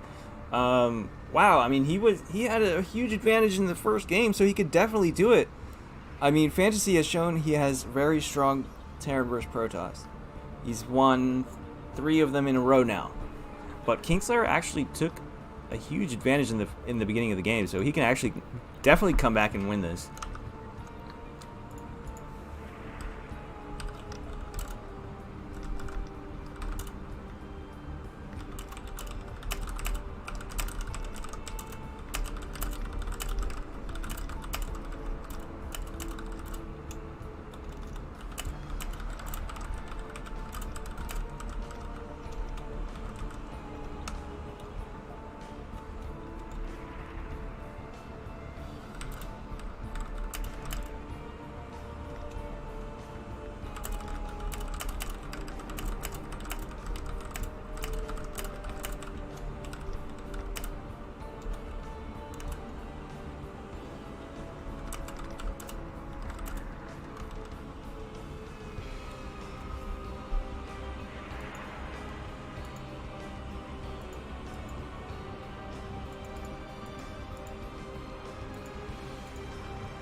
Alright, so, game number 2, Fantasy in the lead. Oops. What the heck? I always do that. Alright, so spawning in the top left-hand corner of the map, we have the pink Protoss. His name is Kingslayer. And spawning in the bottom right-hand corner of the map, we have the red Terran. Winning 3 TVPs in a row. Can he make it Can he make it 4? His name is Fantasy.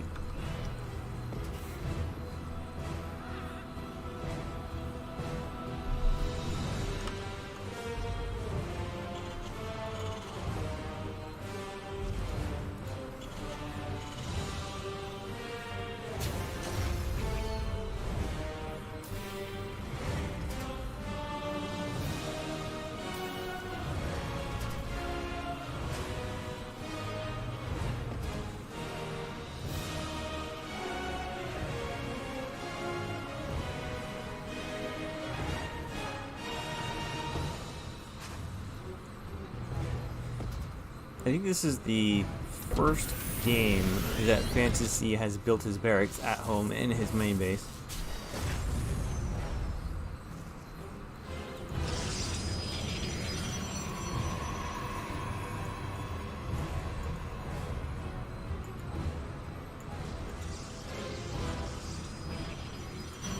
Kingslayer opting to go for the Cyber Core before his Nexus, although he did see the barracks at home. It's still just kind of a safe way to open.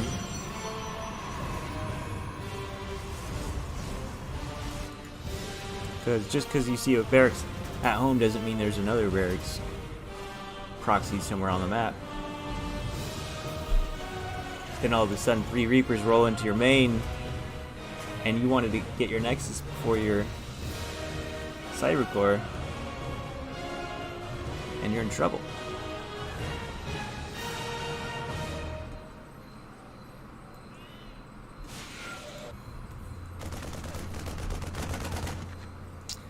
Probe gets in and sees the command center, so has gathered a bit of information here.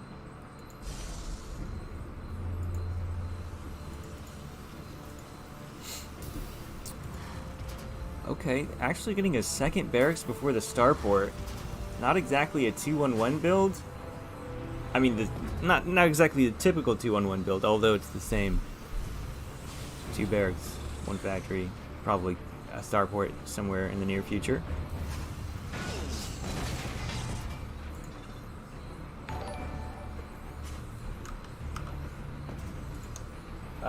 Pink Floyd, thank you for the follow. Welcome to the stream.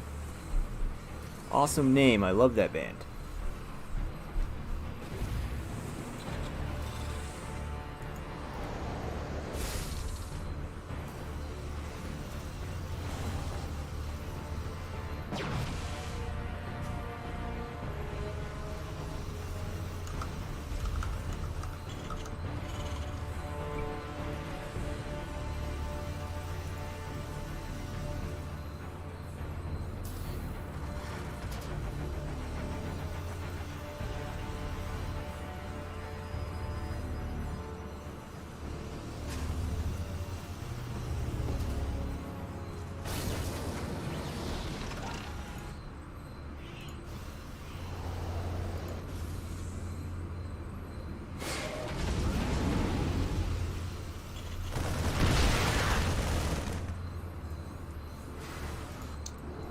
See what Kingslayer's got going on back home. He's got his Twilight Council almost ready.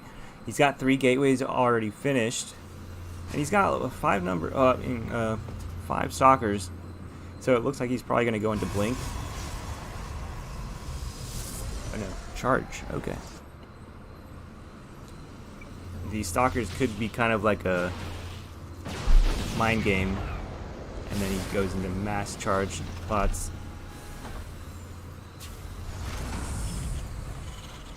Here comes the starport. So this is the first time I think we have seen Bio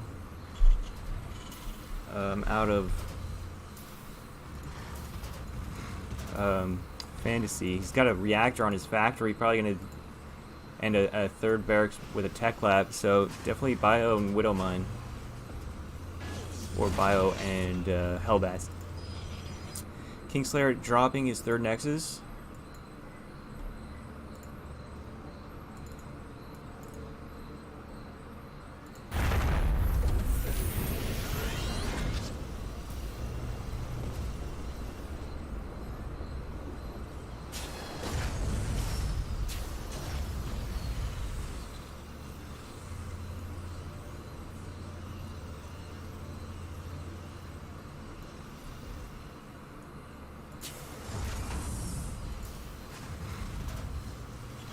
Getting his double medevac production.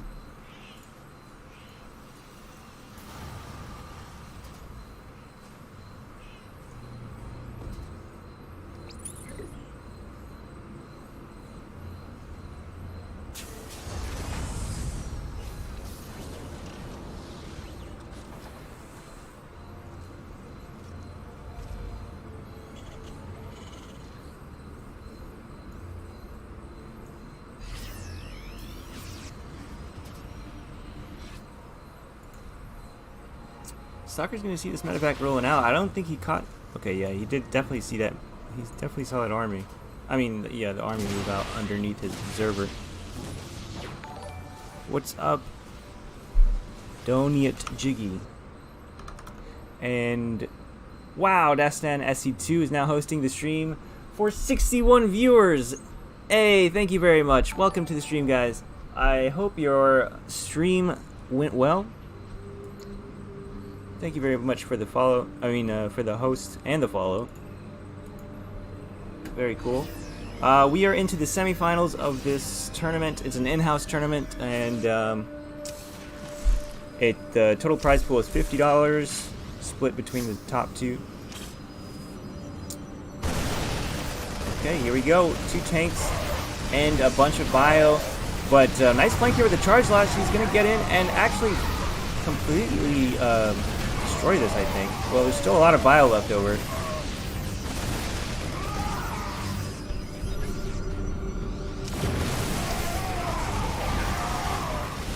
Yeah, there's still a lot of bio here with 3 medevacs. So this can be microed. Wow, that Widowmine actually doing more damage to his bio, I think.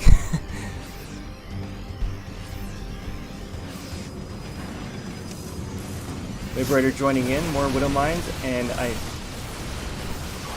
know it's going to be hard to tell.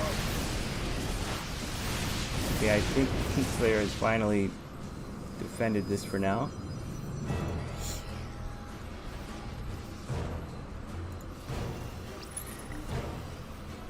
No economic damage done to Kingslayer, but if we look at the units lost, we can see that Fantasy did come out on top there. So Kingslayer invested heavily in reinforcing to be able to hold that.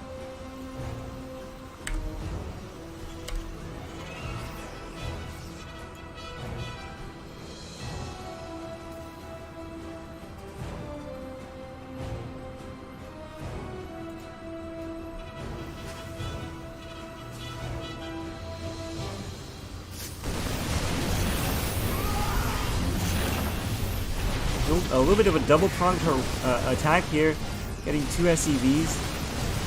Not doing a whole lot of damage, but not really losing a whole lot either. Lost probably just a couple zealots. Forcing a lift on the 3rd as well. Nice wall here. He's going to be able to deny that zealot run by.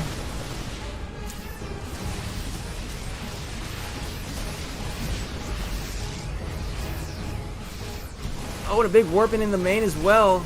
And there's just not enough stuff here to deal with that. Lots of SCVs going down, a total of 13 SCVs. With the Stalker's going to get picked off here by the bio. And there's even more SCVs in the natural. This is quickly getting out of hand for Fantasy, losing up to 15 SCVs. All of his SCVs on one base now, and it's completely undefended as well. So he's actually going for a counterattack. That's an idea there, because there's not a whole lot back home for Kingslayer. If we look at the supply, it looks even, but there's a lot of micro potential here with the bio.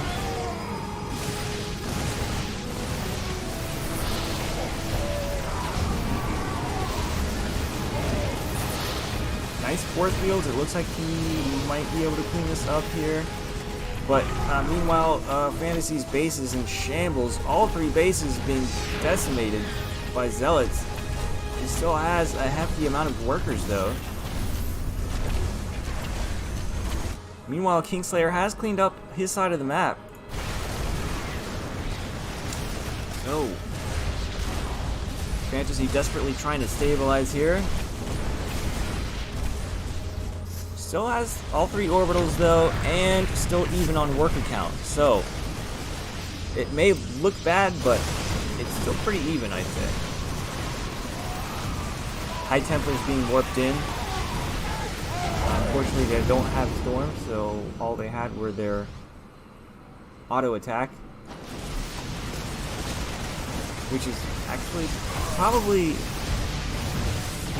I would say, I used to think the Sentry's flashlight was the worst attack in the game, but I think the High Templar's auto attack is actually worse.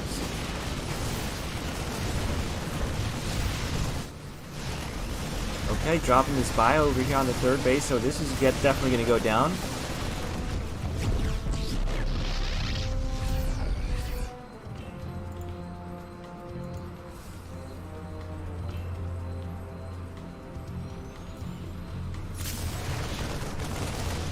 Zealot run bys here at the 3rd. This does get cleaned up. If you look at the worker count, Kingslayer is actually behind 35 to 46. So it looks like Fantasy might have come out slightly on top during all of this. Both players are very aggressive, so it makes for crazy games.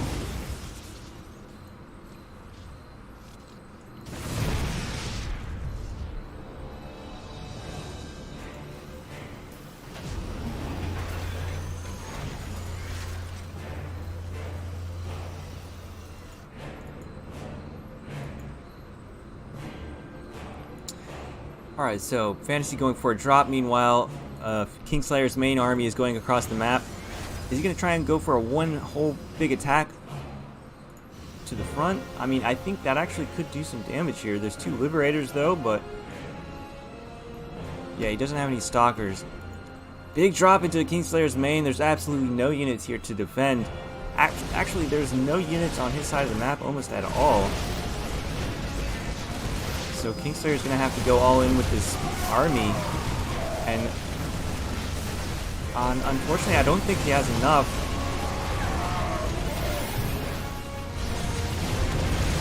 Well, it's just so hard to say. This game is like ridiculously hard to cast because it keeps going back and forth and there's so much stuff going on.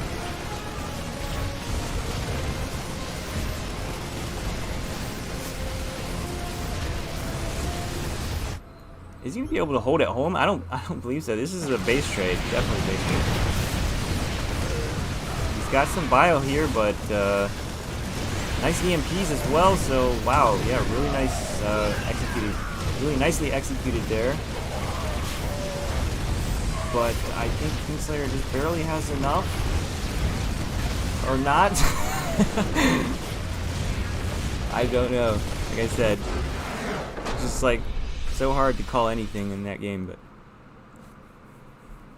but those are some beautiful EMPs. I think that's what saved him right there. If he didn't have those EMPs, Kingslayer would have been able to keep pushing.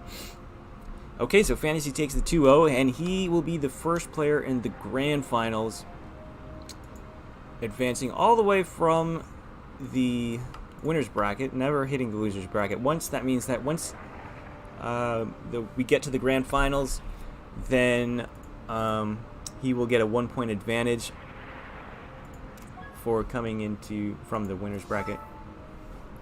So now we're going to go to the grand finals of the loser's bracket. It's going to be Kingslayer versus Chris, a ZVP. Just going to wait on the vetoes.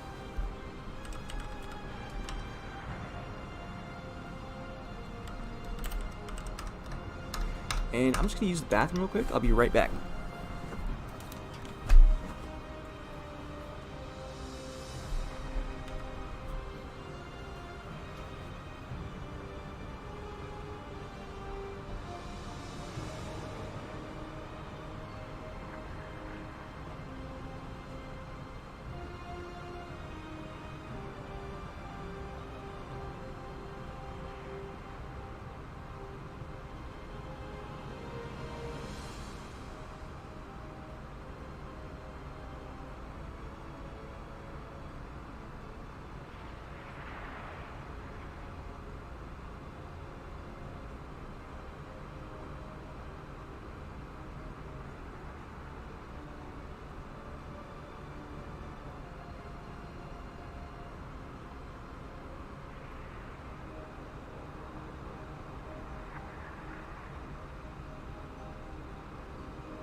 Okay, I'm back.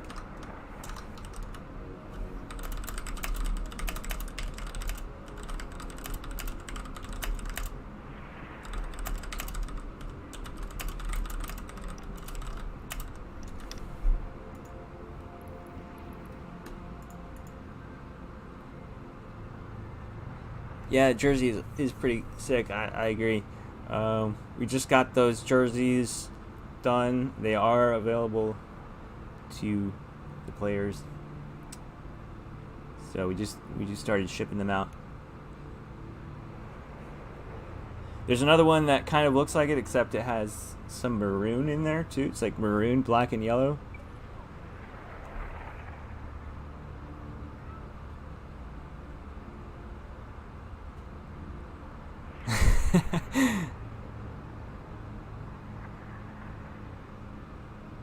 We welcome all players, all people who want to join. We have a few simple rules, you know. Try to not BM and try to be active. But if you are interested in joining the clan, we have our Discord linked in the description below. If you want to go over there and talk to people, then we can definitely make that happen. By the way, guys, there is a Matcherino for this event. Matcherino has sponsored our event. For every time anyone copies a code into their website, Matcherino will add 50 cents to the prize pool. Let me just pull up that information and I'll link it in the chat.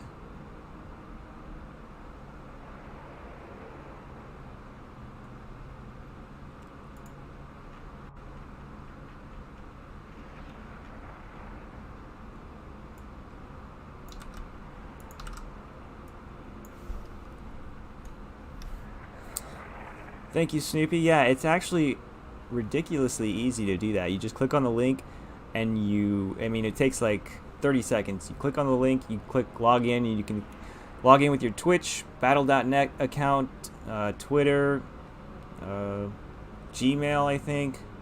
Yeah, log in with any of those things, and then you just copy the code into the coupon code box and press contribute, and then it automatically adds 50 cents to the prize pool.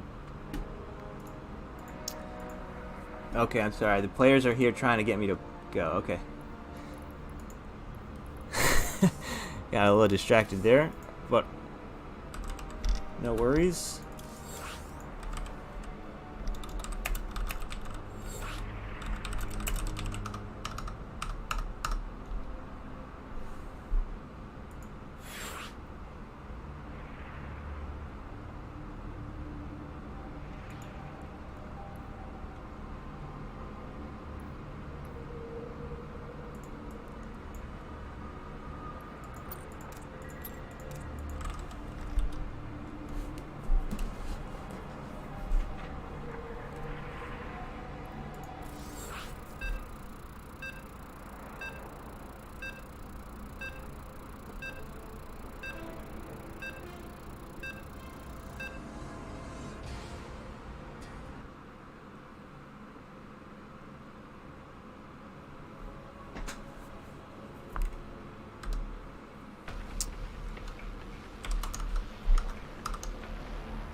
Oops.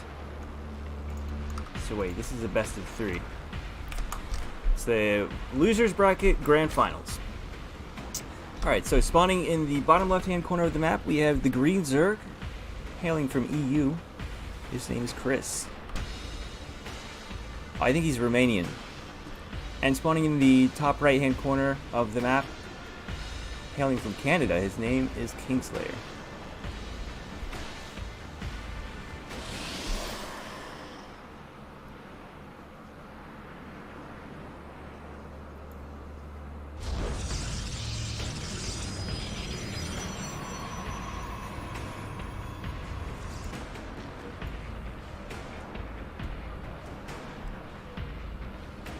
Just going for the hatch first. Pretty standard. Economically focused build.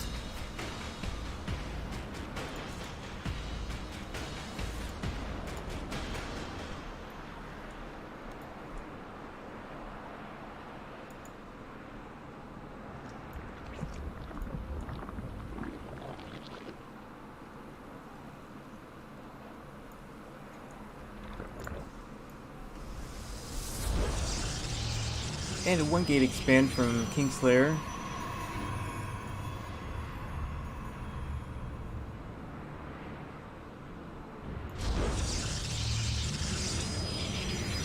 So both players going for fast expands.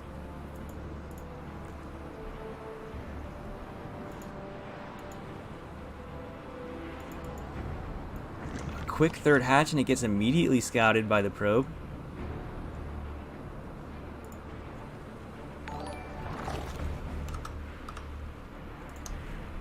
Flame Warrior 199, thank you very much for the follow. Welcome.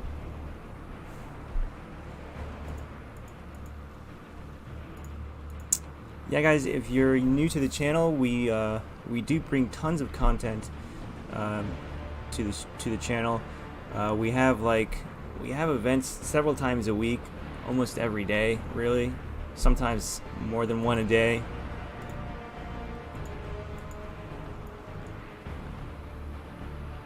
Definitely a lot of passion here.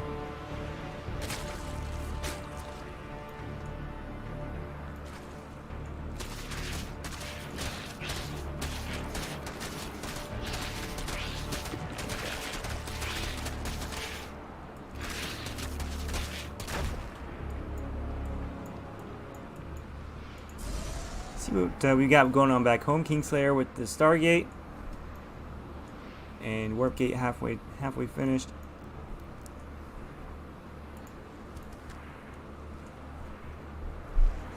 Nothing out of the ordinary just yet.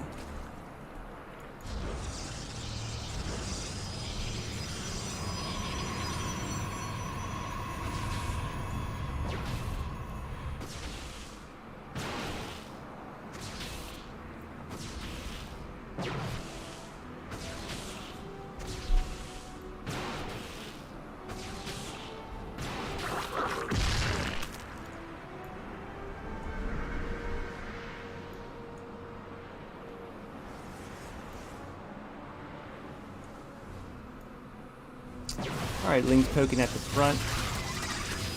Go scout up on the wall, sees a couple gateways. He didn't see the robo.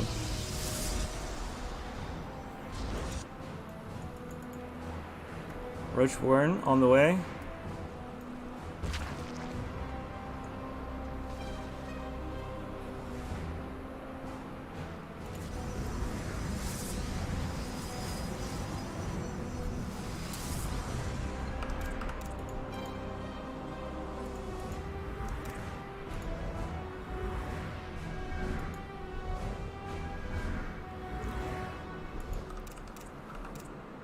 I don't think Kingslayer actually even tried to do anything with these oracles.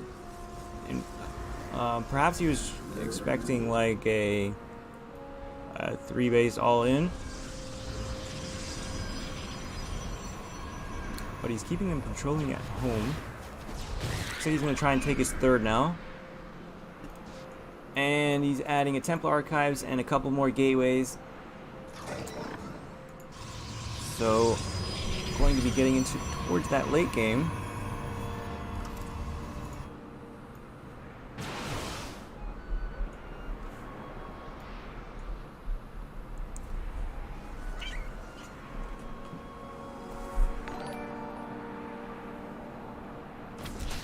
Don't yet Jiggy, thank you very much for the follow.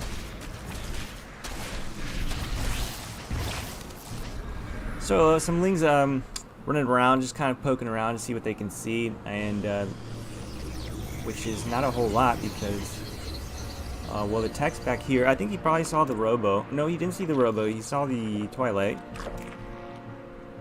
He can assume there's going to be a robo, though.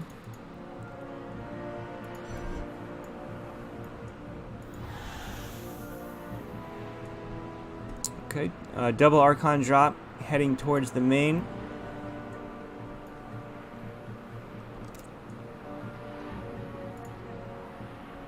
Sending 3 drones. Huge attack coming in from Chris. 3 drones. Oh, okay, never mind. Actually, a little indecisive. Gonna send those back home. It's alright. Just gonna save those for later.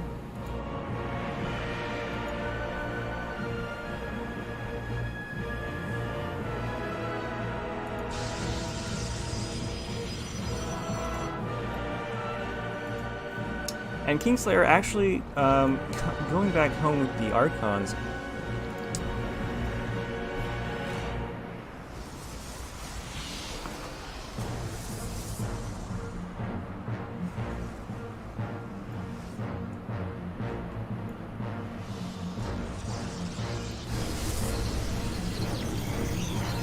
Getting his upgrades, adding a ton more gateways. Second robo as well. But no robo base, so it's going to be purely immortal.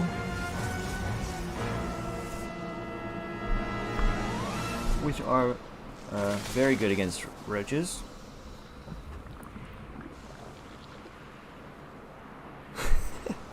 Snoopy with the 10 bits, he says, those 3 musketeer drones just going on an adventure, don't mind them.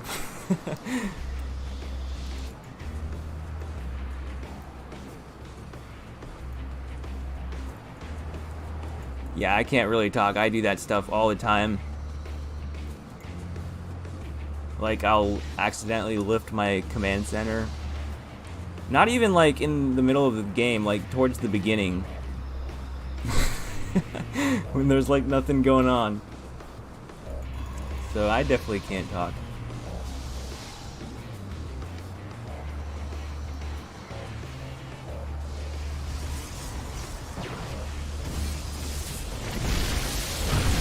Wow, nice painting drop. I think he got a High Templar there. Wasn't able to get a whole lot of workers. 2 probes going down.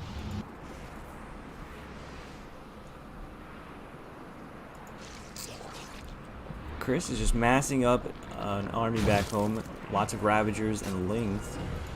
Let's see if he's going into no hive tech yet.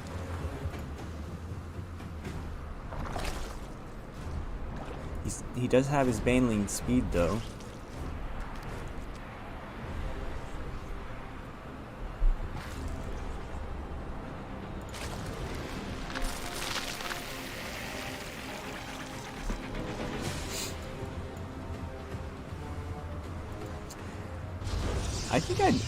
I mean, this is...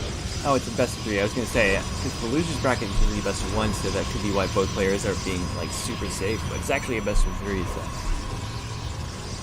I mean, this is that kind of map, you know, it's a very large macro-oriented map. So, both players are playing it right. We'll just have to see who comes out on top in the late game.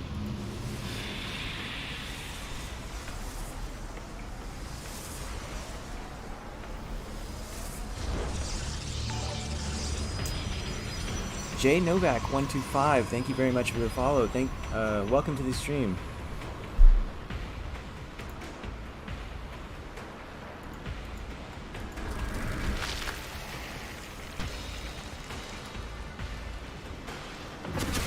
Okay, the Oracles fly right past the main army, gets a good scout off on where Chris is right now. Archons for the Lings. Immortals for the Ravagers. Army supply is dead even at 107.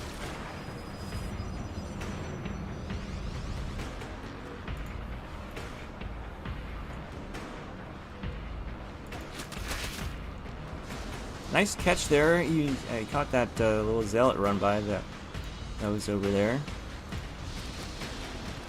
Looks like Chris is gonna try setting up for a multi-pronged attack. Jack Niehoff 30 is now following. Alright, I'm sure that's your real name.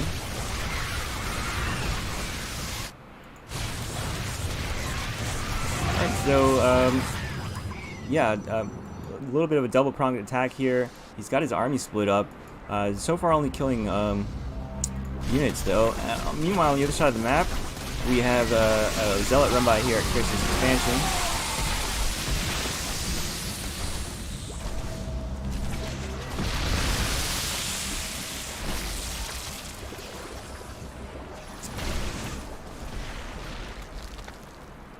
Only a few drones going down though, and saves the hatchery.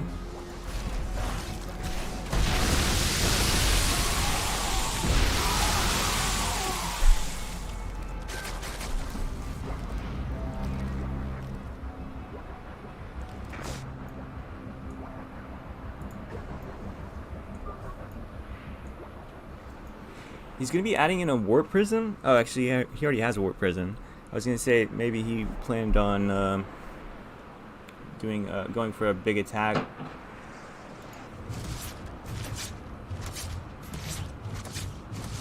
Where he could just instantly warp in on the front lines.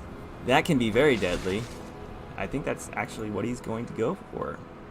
He's got lots of High Templars, lots of Storms spanked up.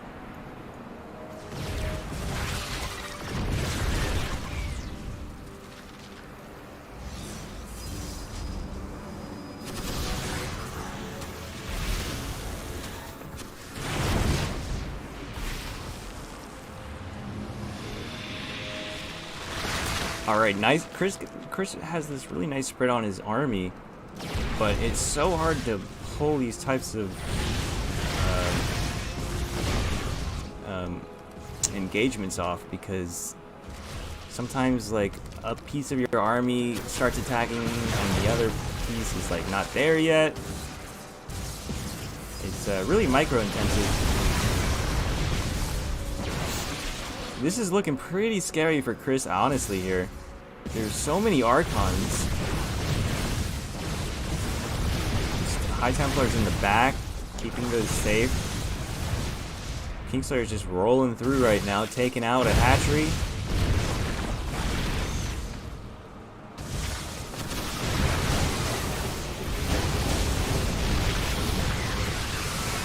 Okay, the Broodlords come in. Those can be helpful. He's dropped so many storms, but there's still so many left. And Chris's army is just kind of dwindling. But he does have a lot of Broodlords. Blink into the main and starts to snipe these Broodlords. Will he be able to get them all? I don't think so.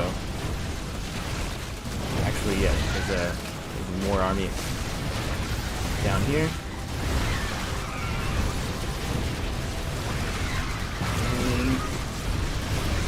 I think Chris might be able to hold. Well, with these charge lights, I don't know. It's gonna be really hard. Okay, Chris, GG's, and Kingslayer takes the first game. Again, this is the loser bracket finals. It's a best of 3. Winner of this will play Fantasy in the grand finals.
Looks like we'll be going to Port Alexander for game number 2.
Alright, so,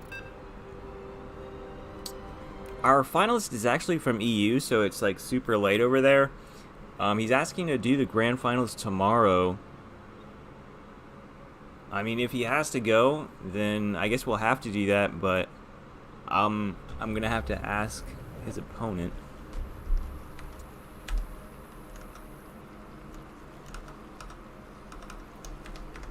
But anyway, let's get back into this series.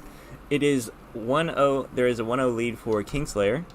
It's a best of 3. Spawning in the top left-hand corner of the map, we have the green Zerg going for a super fast pool.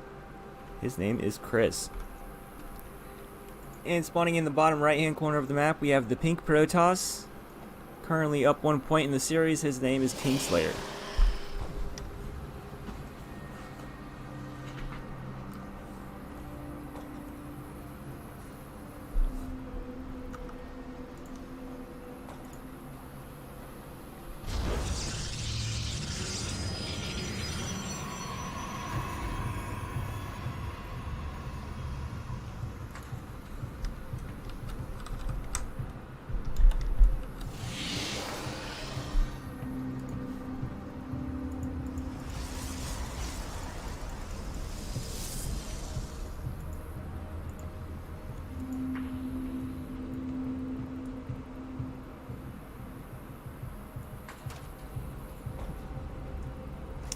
Alright, Kingslayer being a little annoying trying to block this hatchery from going down. But with the links popping out, should be able to deal with that. Oh, he's actually going to go down for and take this base instead, which is, I mean, quite common. And it's actually okay because usually when you go for this fast pool, you're going to go for a fast third anyway, immediately following it.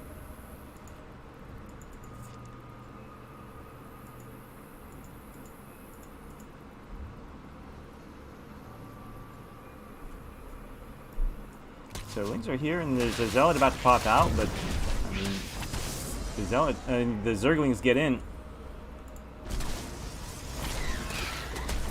Oh, nice surround there, and it even blocks the zealot from attacking a couple times.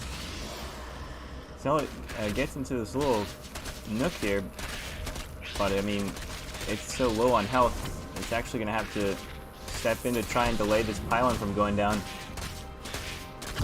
So first pylon goes down. There is a backup pylon though, and an adept about to pop out. And the probe pull was a good idea. I think it had to be done. I think he will be able to hold here.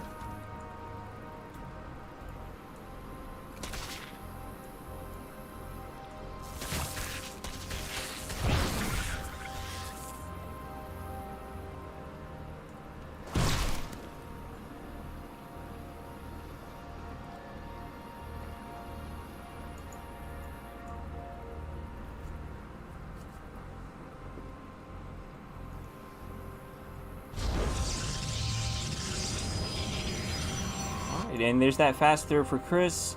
Kingslayer's going to get his expansion down as well. He does have 2 gateways.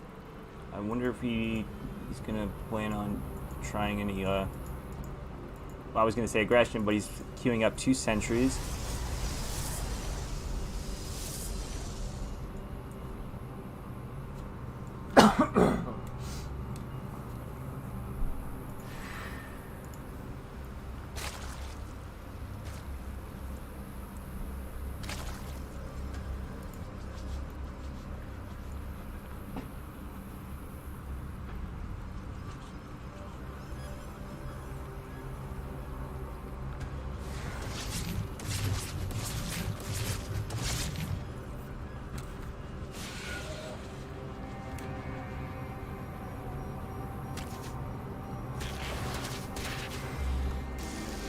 The Adept gets his scout off of the natural, sees just a few lings and a queen, so nothing too out of the ordinary, too alarming.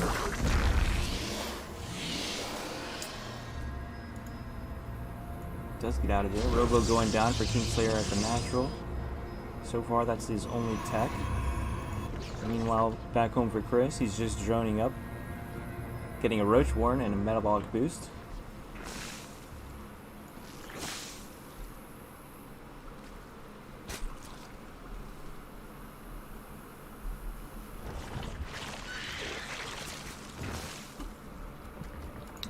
Getting that creep spread, super important. Kingslayer up to 4 sentries.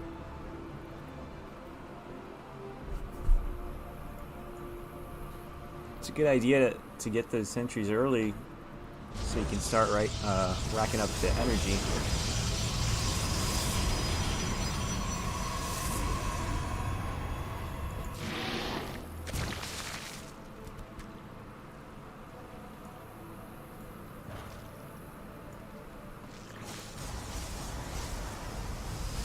Adept Glaives is on the way for Kingslayer.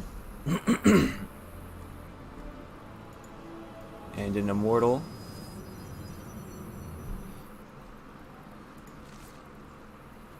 Meanwhile, back home, Chris going for those Ravagers again, like we saw in last game. Blair just starting.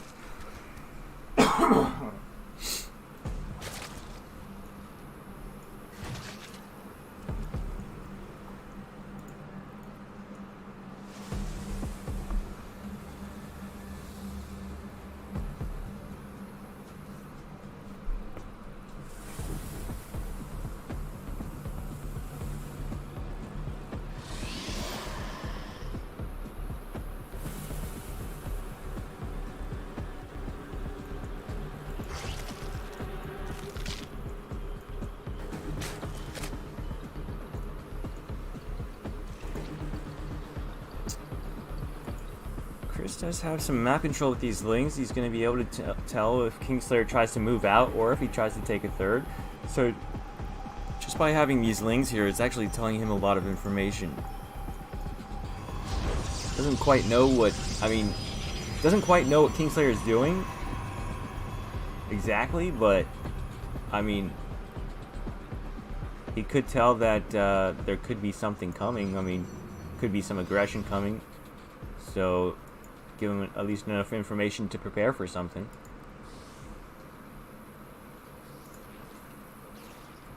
You know, maybe not make quite as many drones. So one of the lings goes down, I think. There's another one over here too. Hallucinated Phoenix gonna come in and see this army, see what he's up against. A bunch of Ravagers and lings.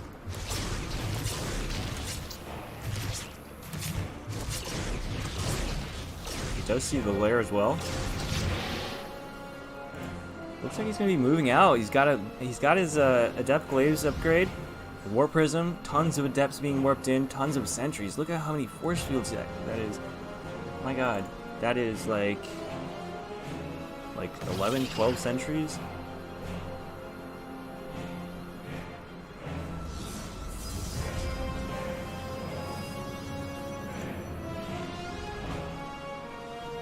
It may look like a strange composition, but it has the power to do a lot of damage.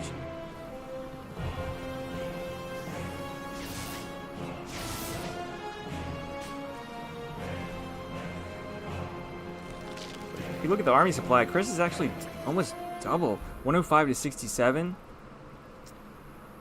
But like I said, that army can do a lot of damage. It's all going to come down to the force fields, the Guardian Shield, and Protoss units are just exponentially more stronger than Zerg units. Nice force fields, but also nice biles on the force fields to deny those.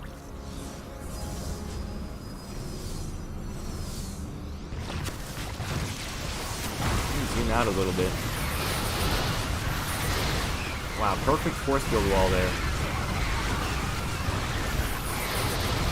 Oh man, there's still so much Protoss left over too. Needs to micro out of those biles, man. Those biles actually do like a lot of damage. Like if you accidentally let a bile land on your army, it can be pretty detrimental.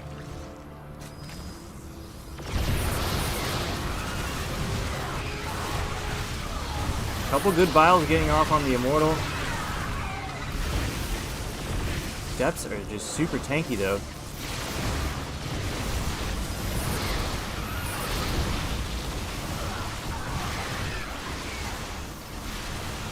Kingslayer is definitely all in with this. He still has no third Nexus.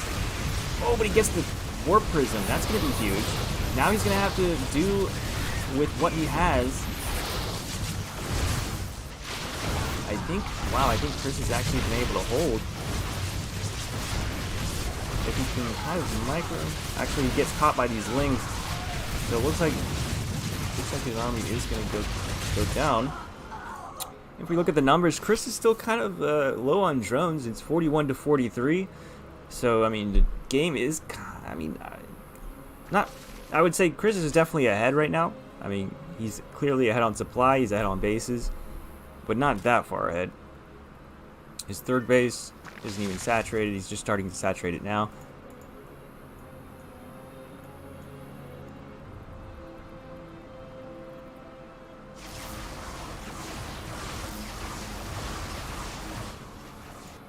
Looks like Chris wants to go for a counterattack.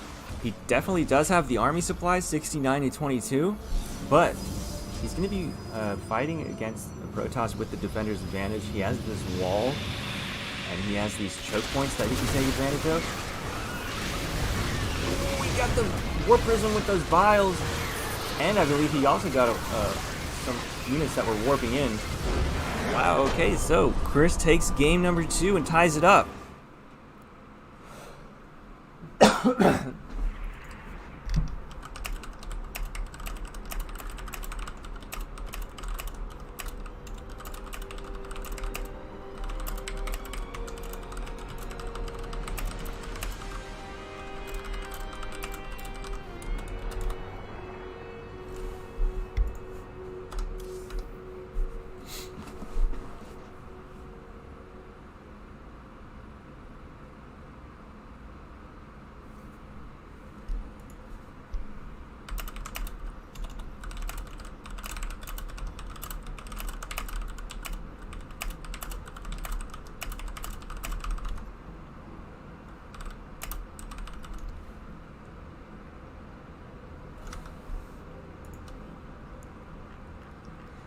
Alrighty, so it looks like we'll be playing the grand finals tomorrow because 2 of our potential finalists are from EU, and it's like 3 o'clock in the morning there or something. Or no, it's like midnight, I think. But you know, tomorrow's Monday, so people have work and stuff.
Okay, so new repugnancy. Kind of an odd name, repugnancy. I don't know what that word means, but it sounds like repugnant.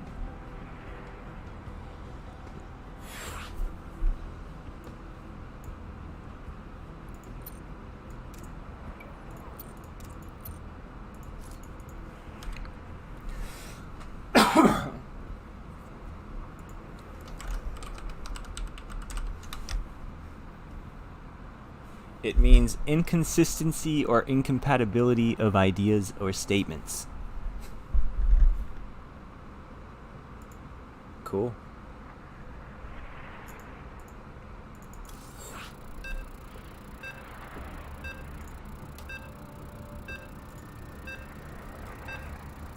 Alright, game number 3. This is the last game of the series. The last game of the stream, as we will be playing the grand finals tomorrow. Ace match in this best of 3. It is the loser bracket finals.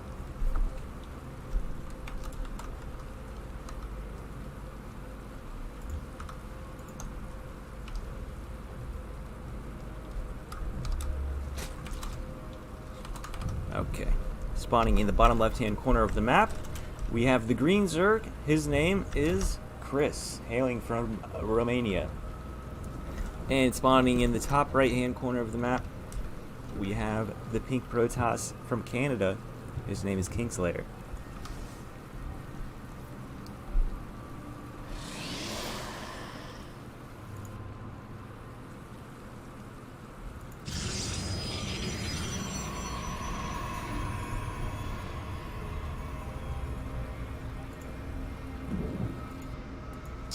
Hatch first this time from Chris. Not going to go for that pool first like we saw last game.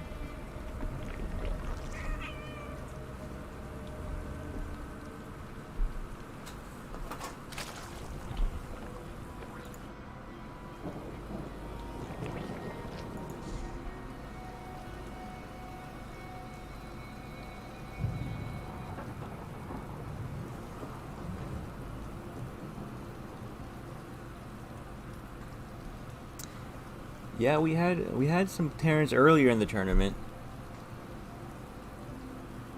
I'm right there with you. I'm a Terran player myself.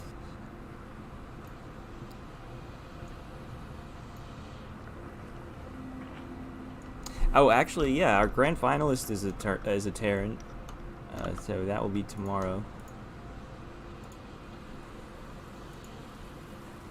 And he will play the winner of this match. So if Kingslayer wins, then I'm predicting him to win the whole thing, because the Terran to win, because he's already shown that he's very good at TVP. Yep, dropped him. That's what it comes from. Yeah, I basically do a 2-1-1 like 90% of the time.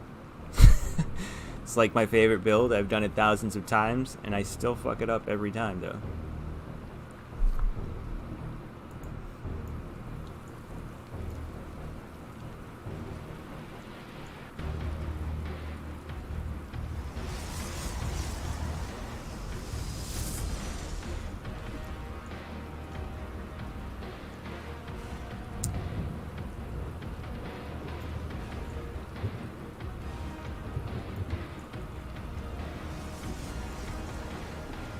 I've got it pretty solid, pretty ironed out, but there's always like this one thing that I mess up.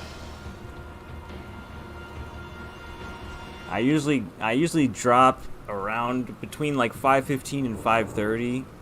I'm dropping at their base, so I think it's like supposed to be around 5 exactly.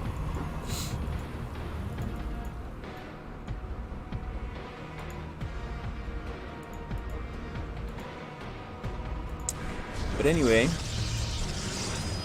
into this game, we've already got an Oracle out for Kingslayer, and it does get scouted by this Overlord.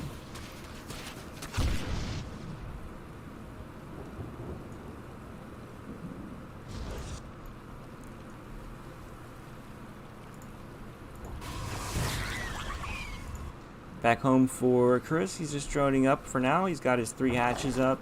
He's got a couple spore crawlers, which would be good to deal with those oracles, but Kingslayer not going to be going across the map with these oracles like he did in the first game, just keeping them at home just in case. Or maybe not. He's actually going to send them out now. Unfortunately, he's going to run into a bunch of spores and queens though, so we'll have to see what he can get done with these oracles.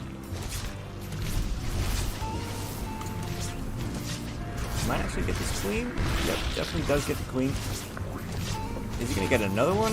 Oh wow, okay, so yeah, getting quite cost efficient with these 2 oracles so far. Couple of lings. Getting a scout off on when this 3rd is on the timing of this 3rd. Temple Archives going down. Back is natural.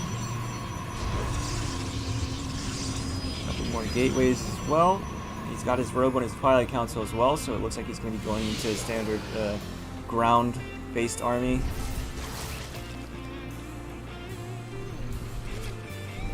Oh man, these bad timing for the transfer on these drones.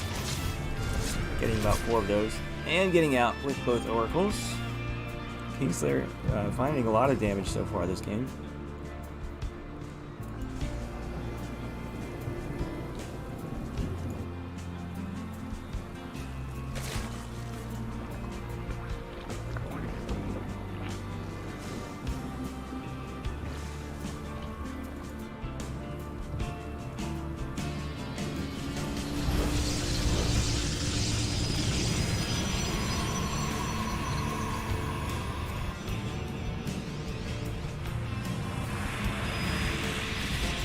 Archon's going to be morphing in, and it's going to start his Archon Warp Prism Harass. Now, Chris does have his Roachhorn up, but oh, he's actually gone straight to Hydras. I don't see any Roaches on the map. He's got some Hydras in production though. Archon's going to get into the main, get a couple of Overlords.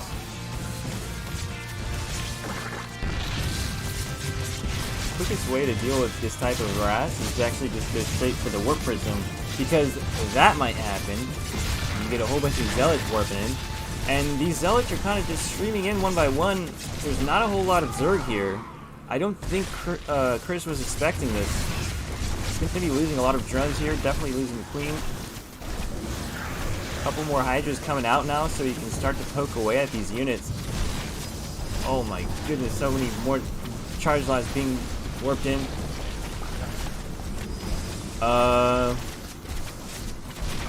Army supply 30 to 54. I don't know. Okay, so Chris is just gonna GG, and Kingslayer advances to the grand finals to play Fantasy, which he's already lost to. He actually lost. That's Fantasy is the player that put Kingslayer in the losers bracket initially. So it's going to be a little bit of a rematch. It should be an interesting grand finals. It's going to be a best of 5. I'm not sure what time it's going to be, but if you follow the channel, you'll be notified when we go live. So you can catch that tomorrow. I know we have some other events tomorrow too. So if you got nothing to do tomorrow, come check us out. I want to thank all the viewers for sticking around and watching the stream. If you haven't followed, please do that. We bring tons of content to the channel, and I want to thank again Daston SC2 for the big host. That was super awesome. But yeah, that's gonna be it for tonight's stream. We're a bit of both. We're Alpha X is definitely a clan. We have about 200 members. We also have like a semi-pro team that we're building, so watch out for us. We've got a couple WCS challengers. We have like Estrella, Starkiller,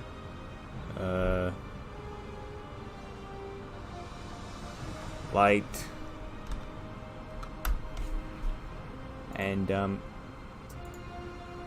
yeah, sure. If you let me link the Discord in the channel. I know we got a lot of non-members in the chat. If you guys are interested, we accept all leagues. That's our Discord. Come say what's up. You guys can talk to us, and if you decide you want to join, then talk to just any officer. You can talk to myself. I'd be more than happy to help you guys.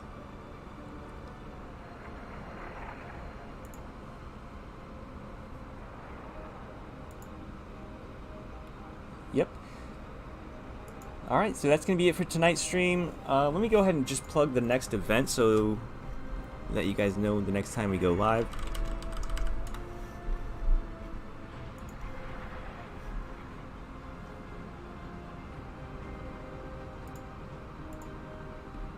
It's going to be tomorrow at... Wait. Oh, we actually have a show match in about 6 hours. We're gonna have a show match on our Freaka channel, Bomber versus Firefly. That is the pro Bomber and Firefly. Tomorrow it's gonna be a $100 best of 9 show match on afrika.tv/alphaxsc2. Let me just make sure that was correct.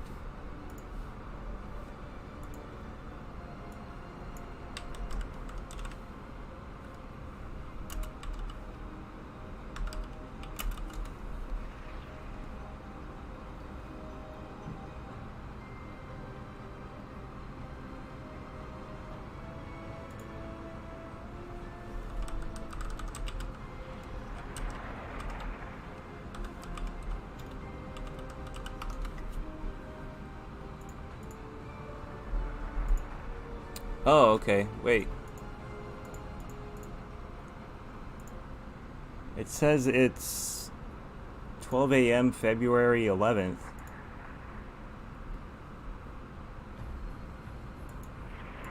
On the calendar. But anyway, if that was... I'm sorry. Apparently that was wrong information, but we have an ATL match tomorrow at 1 p.m. Eastern. That's 7 p.m. Central European Time. And then we'll also probably be doing our grand finals of this tournament probably right after that, most likely. But yeah, again, thanks to all of you for checking out the stream. That's going to be it for tonight. I hope you guys have a good night, and I'll catch you guys next time. Bye-bye.